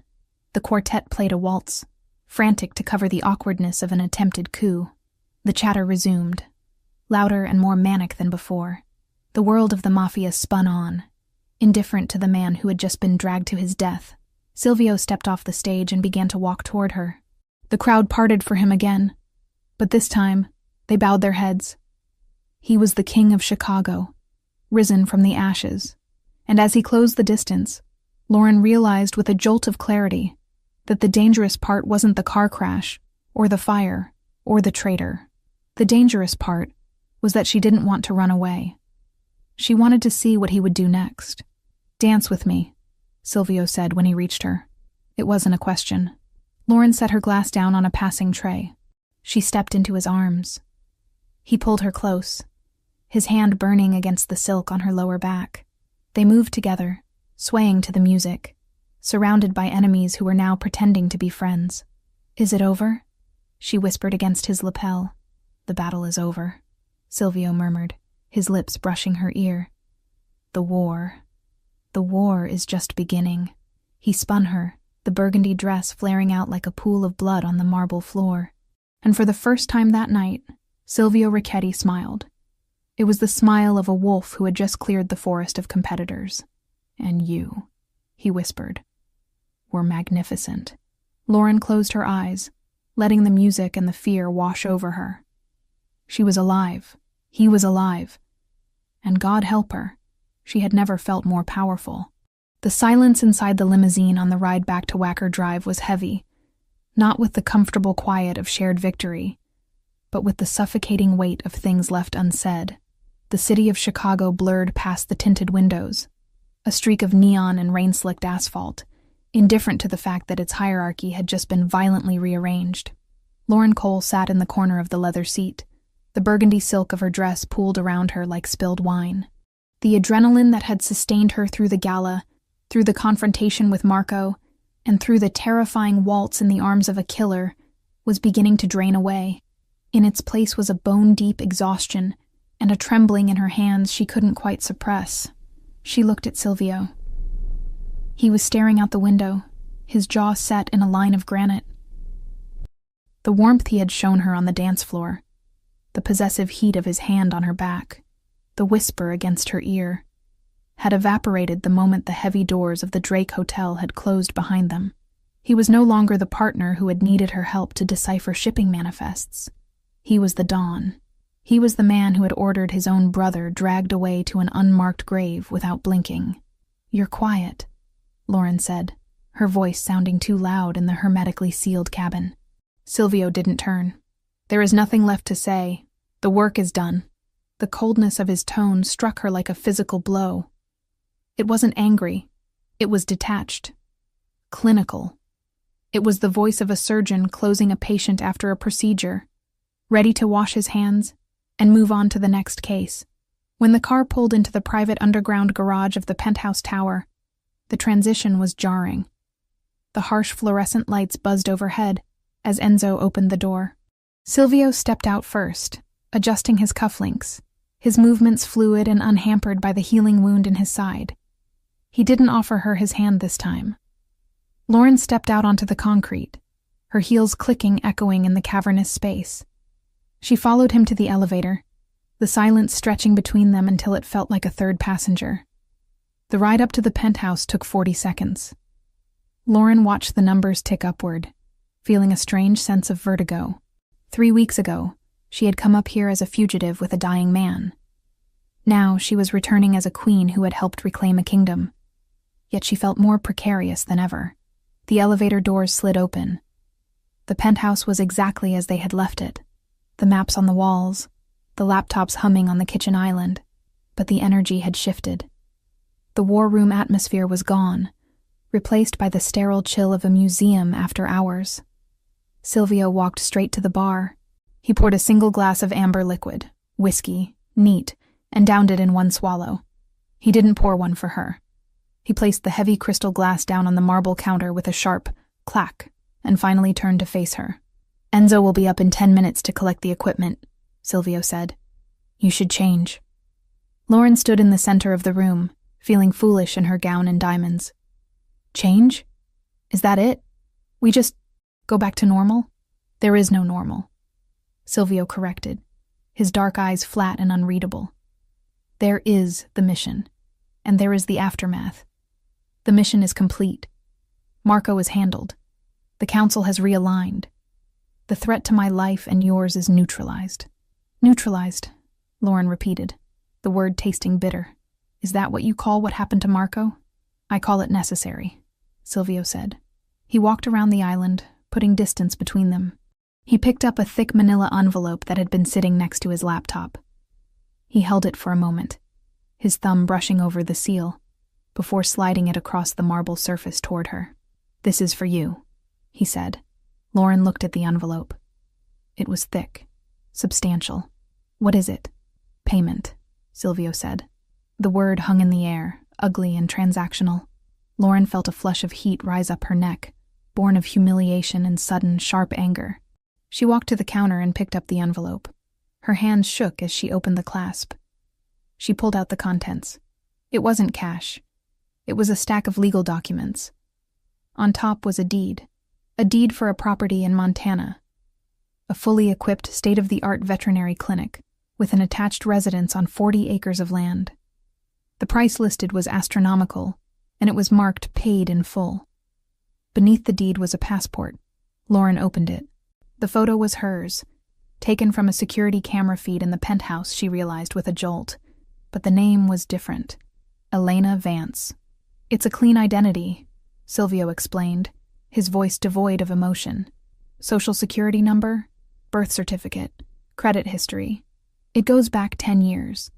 It will stand up to scrutiny from anyone, the IRS, the FBI, even my world. The bank accounts linked to that name have enough funds to ensure you never have to work a day in your life, though I assumed you would want the clinic." Lauren stared at the passport. Elena Vance. A stranger with her face. "You want me to leave," she stated, looking up at him. "I want you gone," Silvio corrected. He crossed his arms over his chest, leaning back against the panoramic window, framing himself against the city lights he now owned. You were useful, Lauren. I won't deny that. Your skills, your adaptability, they were assets I needed while I was incapacitated. But I am no longer incapacitated. Useful, Lauren whispered. She dropped the passport onto the counter. Is that all I was? An asset? A nurse with a driver's license? Don't romanticize this, Silvio said, his voice hardening. You found me in a wreck. You saved me because it is your nature to fix broken things. I kept you alive because I needed cover. We made a deal. I told you I would give you the world if I lived. This, he gestured to the documents. This is the world. It's freedom. It's safety. It's everything you lost in that fire, multiplied by 10.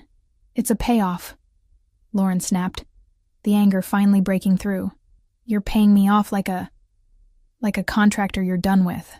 Because I am done with you, Silvio roared. The sudden volume made her flinch. He pushed off the window and stalked toward her, stopping only when the kitchen island was the only thing separating them. Look at me, Lauren. Look at what I am. I just executed my brother in front of 500 people. Tomorrow, I will order the deaths of a dozen more men who were loyal to him. My life is blood. It is violence. It is looking over my shoulder every second of every day until someone finally gets lucky and puts a bullet in my head. I know what you are, Lauren argued, leaning forward, matching his intensity. I've been living in it for 3 weeks. I washed the blood off your hands. I loaded your gun. I didn't run then. Why are you pushing me away now? Because you are a civilian, Silvio shouted, slamming his hand down on the marble. The sound echoed like a gunshot. You are a veterinarian who saves horses and cries over burnt houses. You do not belong here. You wore the dress, you played the part, and you did it well. But the play is over. The curtain is down. He took a breath, his chest heaving. When he spoke again, his voice was dangerously quiet. You are a liability, Lauren. A weakness. Every enemy I have, and I have made new ones tonight, will look for a way to hurt me. And they will see you. They will see the way I looked at you on that dance floor. And they will come for you to get to me. So let them come, Lauren said, her voice shaking with a bravery that was bordering on recklessness. We handled Marco. We can handle... No, Silvio cut her off. I handled Marco. You survived him. There is a difference. I cannot run an empire if I am constantly worried about keeping you breathing. I cannot be what I need to be if I have a conscience sleeping in my bed. He looked at her with eyes that were cold, dead, and utterly convincing. You were a distraction. A pleasant one. But I have work to do, and I don't need a pet. The insult landed with precision. Lauren recoiled as if he had slapped her. She looked at him, searching for the man who had held her face in the elevator. The man who had told her she was a queen. He was gone. Or maybe he had never existed. Maybe this cold, brutal creature was the real Silvio Ricchetti, and the other man was just a fever dream born of trauma and painkillers. She straightened her spine. She reached up to her neck. Her fingers found the clasp of the ruby necklace. It took a moment. Her hands were trembling, but she undid the latch. The heavy necklace slid from her skin, pooling in her hands like drops of blood. She placed it gently on top of the dossier. The debt is paid, she said, her voice hollow but steady. You promised to replace what I lost. You've done that. The house, the clinic. It's more than fair. Silvio stared at the rubies. His jaw tightened, a small betraying tick that Lauren caught. But don't lie to me, Silvio, she said softly. You're not sending me away because I'm a liability. You're not sending me away because I'm a pet. She walked around the island until she was standing right in front of him. He didn't retreat, but his body was rigid, every muscle coiled tight. You're sending me away because you're terrified, she whispered. You're terrified that if I stay, you might actually feel something other than hate. You're scared that I make you human. And in your world, being human gets you killed. Silvio didn't speak. He didn't blink. He just stared at her, his face a mask of stone. Take the deal, Lauren, he rasped finally. Take the ticket, take the life, and get out of my city. I will, she said. I'm not stupid. I know when I'm not wanted. And I know when a patient is terminal." She stepped back, creating a chasm between them that felt wider than the miles to Montana. "I'll be gone in the morning," she said. "I assume Enzo will drive me to the airport?" "The plane is waiting at a private airfield," Silvio said, turning his back to her to pour another drink he didn't need. "It leaves at 6 a.m. Don't miss it." "I won't." Lauren turned and walked toward the guest room. She didn't slam the door. She closed it quietly, with a soft click that sounded like the final beat of a heart. Inside the room, the silence was deafening. Lauren leaned against the door, sliding down until she hit the floor. She didn't cry. She had cried enough in the truck. She just sat there, listening to the hum of the city outside, clutching the deed to a life she hadn't asked for, given by a man she was terrified she might have loved. In the main room, Silvio Ricchetti gripped the edge of the bar until his knuckles turned white. He stared at the ruby necklace on the counter. He reached out, his hand hovering over the gems, shaking slightly. He didn't pick them up. He couldn't bear to touch the warmth her skin had left on the metal. "It's better this way," he whispered to the empty room. "You're safe." He drank the whiskey. It burned, but not enough to numb the hole in his chest where his heart used to be. The morning came with a gray, relentless drizzle, fitting for a funeral or a departure. Lauren was awake long before the sun. She packed the few things she had.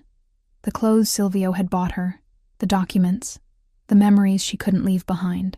She left the burgundy dress hanging in the closet, a ghost of the woman she had been for one night. She walked out into the living area at 5:45 a.m.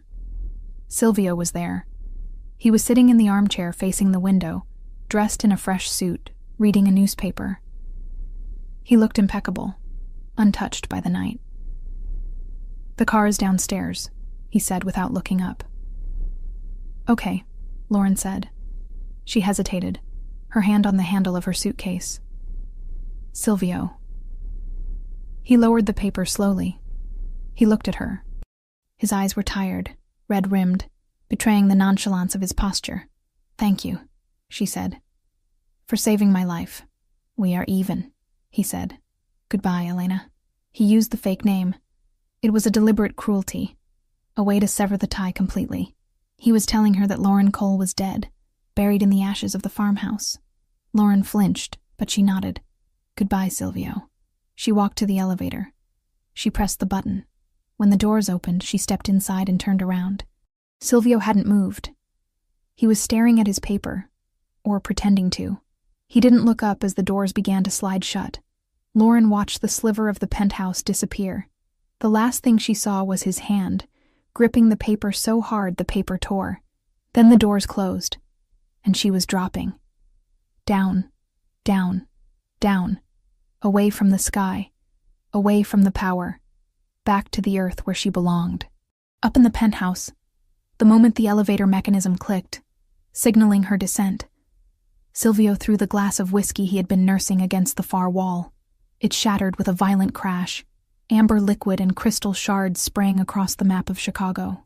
He stood up and walked to the window, pressing his hand against the glass, looking down at the street 30 stories below.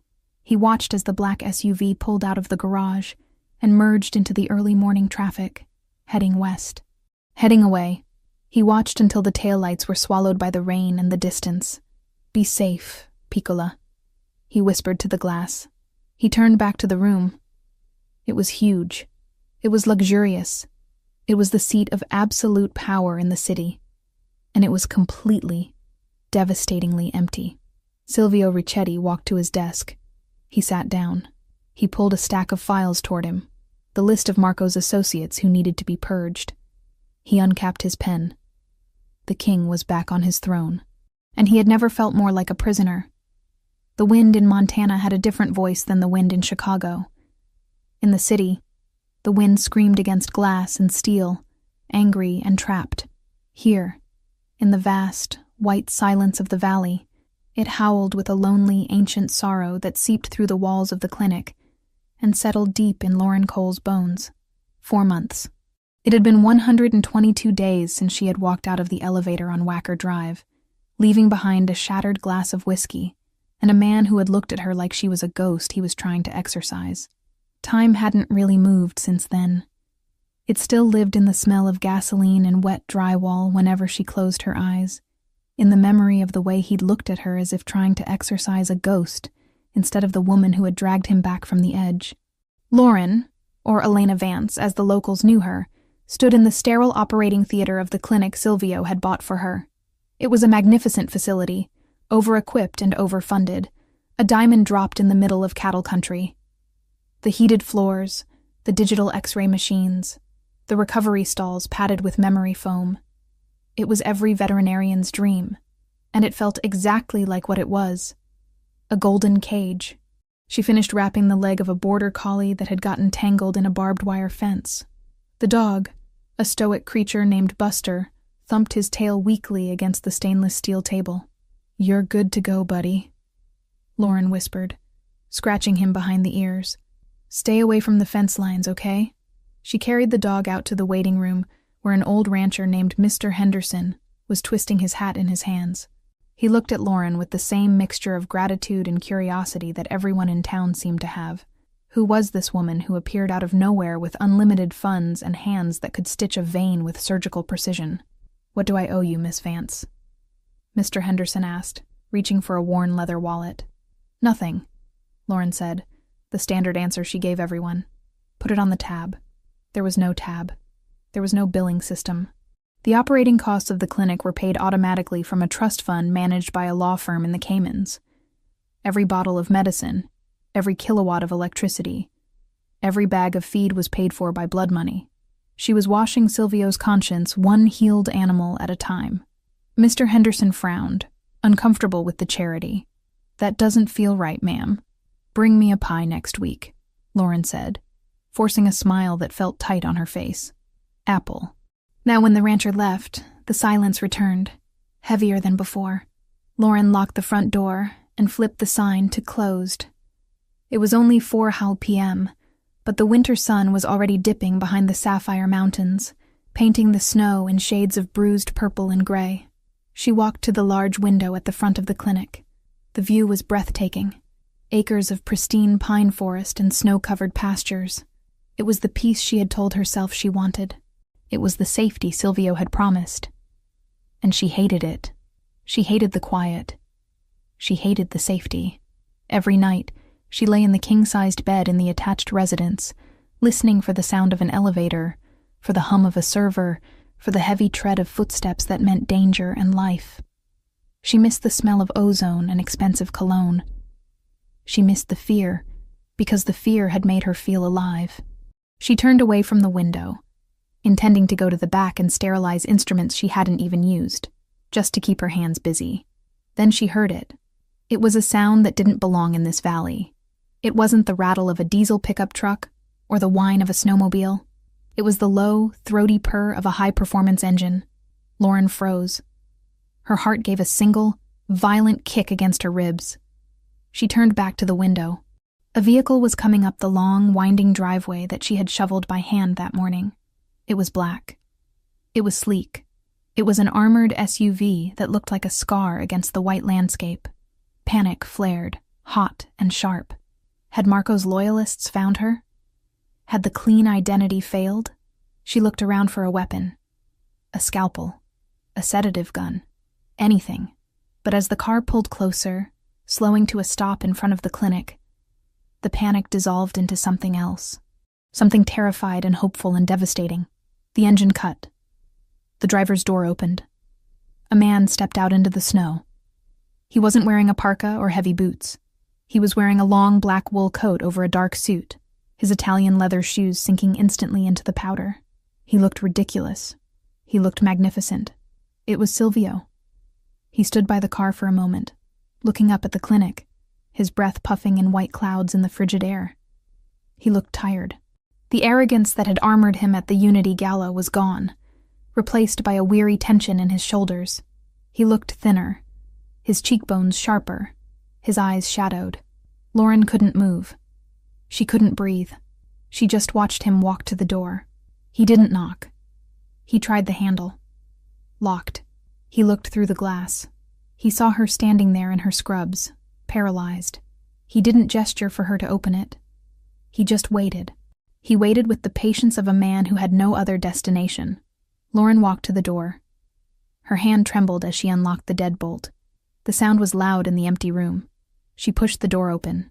The cold air rushed in, carrying the scent of pine and snow and him. "You're hard to find, Elena," Silvio said. His voice was rough, like he hadn't used it in days. "You knew exactly where I was," Lauren replied, her voice shaking. "You bought the map. I bought the land," he corrected. "I didn't know if you would still be on it." He stepped inside. He didn't ask for permission. He closed the door behind him, shutting out the wind. The silence that fell between them was electric, charged with 4 months of unsaid words. "What are you doing here, Silvio?" Lauren asked, wrapping her arms around herself. She felt suddenly underdressed in her simple blue scrubs and messy bun. "Is there a problem with the identity? Did someone find me?" "No one found you," Silvio said. He unbuttoned his coat but didn't take it off. He looked around the waiting room, taking in the clean lines, the expensive chairs, the peace. "The identity is perfect. Elena Vance is a ghost in the system." "Then why?" "Because the system works," Silvio said, looking back at her. "But I don't." He took a step toward her. "I haven't slept in 4 months, Lauren. I have the city. I have the power. Marco is a memory. The council eats out of my hand. I have everything I was supposed to want."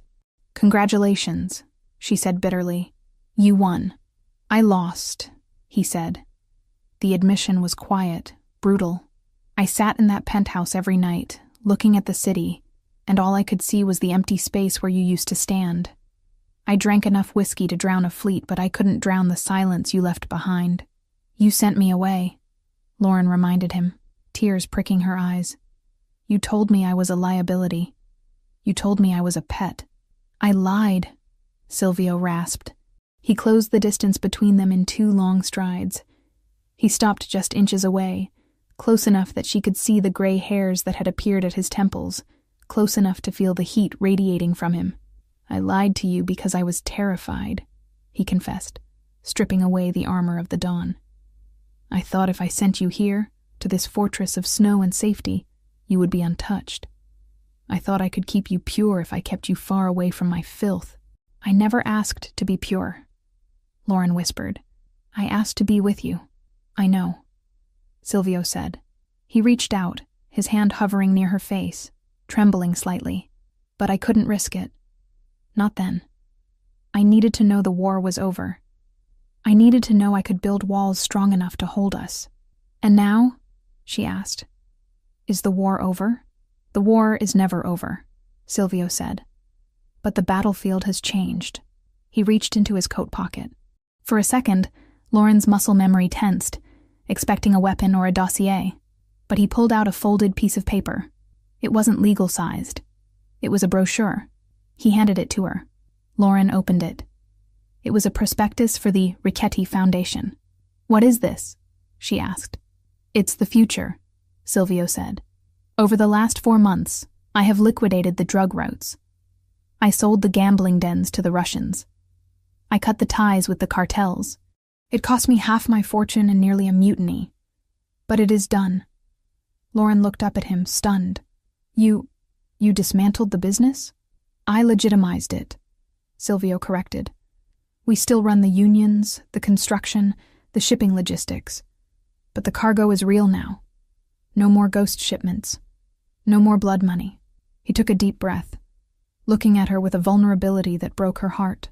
"I cannot undo the things I have done, Lauren. I cannot bring back the dead, but I can change the direction of the river. I realized that protecting you didn't mean sending you away. It meant building a world where you didn't have to hide." He took the brochure from her hand and tossed it onto the reception desk. He didn't care about the paper. He cared about her. "I don't want a pet," he said, his voice dropping to a growl. "And I don't want a liability. I want a partner.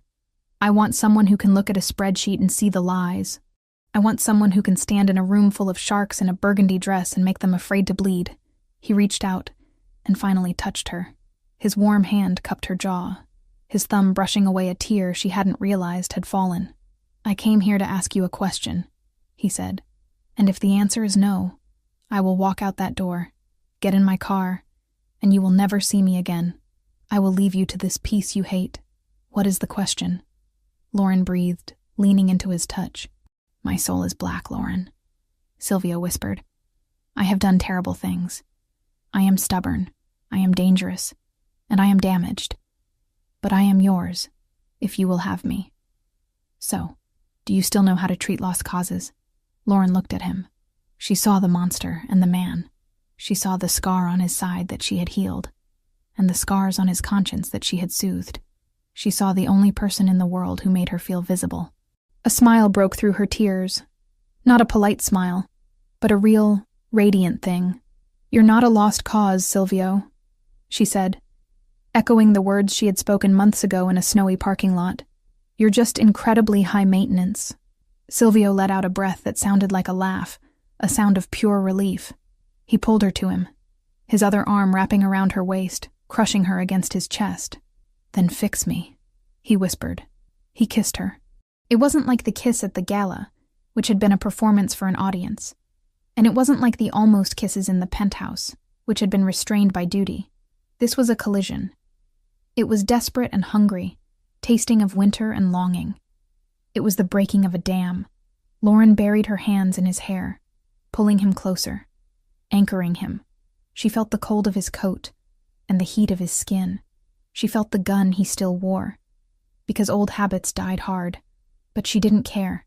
When they finally broke apart, breathless, Silvio rested his forehead against hers. Pack a bag, he ordered softly. Where are we going? Lauren asked, though she already knew. Home, Silvio said. Chicago. We have a board meeting on Monday, and I believe the foundation needs a chairwoman. Lauren looked over his shoulder at the empty, perfect clinic. What about the animals?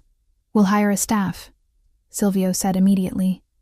The best vets money can buy. We'll turn this place into a sanctuary. You can run it from the city. But you belong with me. Yes, Lauren said. I do. 1 year later, the charity gala for the Richetti Foundation was the event of the season in Chicago. The ballroom of the Palmer House was packed with the city's elite. Mayors, senators, philanthropists. The air smelled of expensive perfume and fresh lilies. It had been a full year since they'd walked back into Chicago together and turned a war room into a boardroom, rewriting supply chains and laundering blood into clean contracts. Somewhere far north, the Montana sanctuary she had once called a cage now ran under a full staff of vets she'd handpicked herself, its monthly reports stacked neatly on her desk in the city. Silvio Richetti stood on the edge of the dance floor, holding a glass of sparkling water. He wore a tuxedo, but the tension that used to define his posture was gone. He still looked dangerous. That would never fade. But the edge was sharper, cleaner. He wasn't a mob boss hiding in plain sight anymore. He was a tycoon who had rewritten the rules of the game. He wasn't watching the crowd. He was watching his wife. Lauren stood near the center of the room, speaking to the governor. She wasn't wearing burgundy tonight. She was wearing emerald green velvet, a gown that draped elegantly over her changing shape. She was 6 months pregnant. One hand rested unconsciously on the swell of her stomach as she laughed at something the governor said. She looked radiant, powerful. She held court not with fear, but with a charisma that drew people in. Enzo, now the head of legitimate security for the corporation, stepped up beside Silvio. The perimeter is clear, boss, Enzo said quietly. No threats, just donors. Good, Silvio said, not taking his eyes off Lauren. Let's keep it that way. Lauren looked up, sensing his gaze. She excused herself from the governor and walked toward him. The crowd parted for her, respectful and admiring. You look tired, Silvio said as she reached him, his hand immediately going to her waist to support her. My feet ache, she admitted, leaning into him. And your son is using my bladder as a trampoline. Silvio smiled, a genuine expression that reached his eyes. He placed his large hand over hers on her stomach. He has my energy, Silvio said. He has your stubbornness, Lauren corrected. He refused to move for the ultrasound tech for 20 minutes. He knows what he wants, Silvio said proudly. He's a Richetti. He's a Cole, Lauren countered, which means he's going to be smart enough to stay out of trouble. We can hope. Silvio murmured. He kissed her temple. Are you happy, Lauren? Lauren looked out at the room. She saw the faces of people they had helped through the foundation. She saw the legitimate empire they had built from the ashes of the old one. She thought of the nursery waiting in the penthouse, painted soft yellow, far away from the darkness of the past. She looked up at her husband, the man who had crashed into her house and stolen her life, only to give her a bigger one in return. I'm not just happy, she whispered. I'm home. Silvio tightened his arm around her. Come, let's go. You need to rest. The speeches aren't over, she protested weakly. I'm the chairman, Silvio said, with a grin that was all wolf. I say the speeches are over. He guided her toward the exit, ignoring the disappointed looks of the guests who wanted more of their time. They walked out of the ballroom, past the security, and into the cool Chicago night. The car was waiting. Not an armored escape vehicle, but a family car with a car seat base already installed in the back. As Silvio opened the door for her, Lauren paused. She looked at the city skyline, glittering against the dark. It was a jungle, yes, but she wasn't prey anymore. She was the lioness walking beside the lion. She got into the car. Silvio closed the door, solid and safe, and walked around to the driver's side. He got in, started the engine, and took her hand across the console. Ready? He asked. Lauren squeezed his hand. Drive. And as they merged into the traffic, leaving the ghosts of the past behind them, the future stretched out ahead, wide open, dangerous, and beautiful.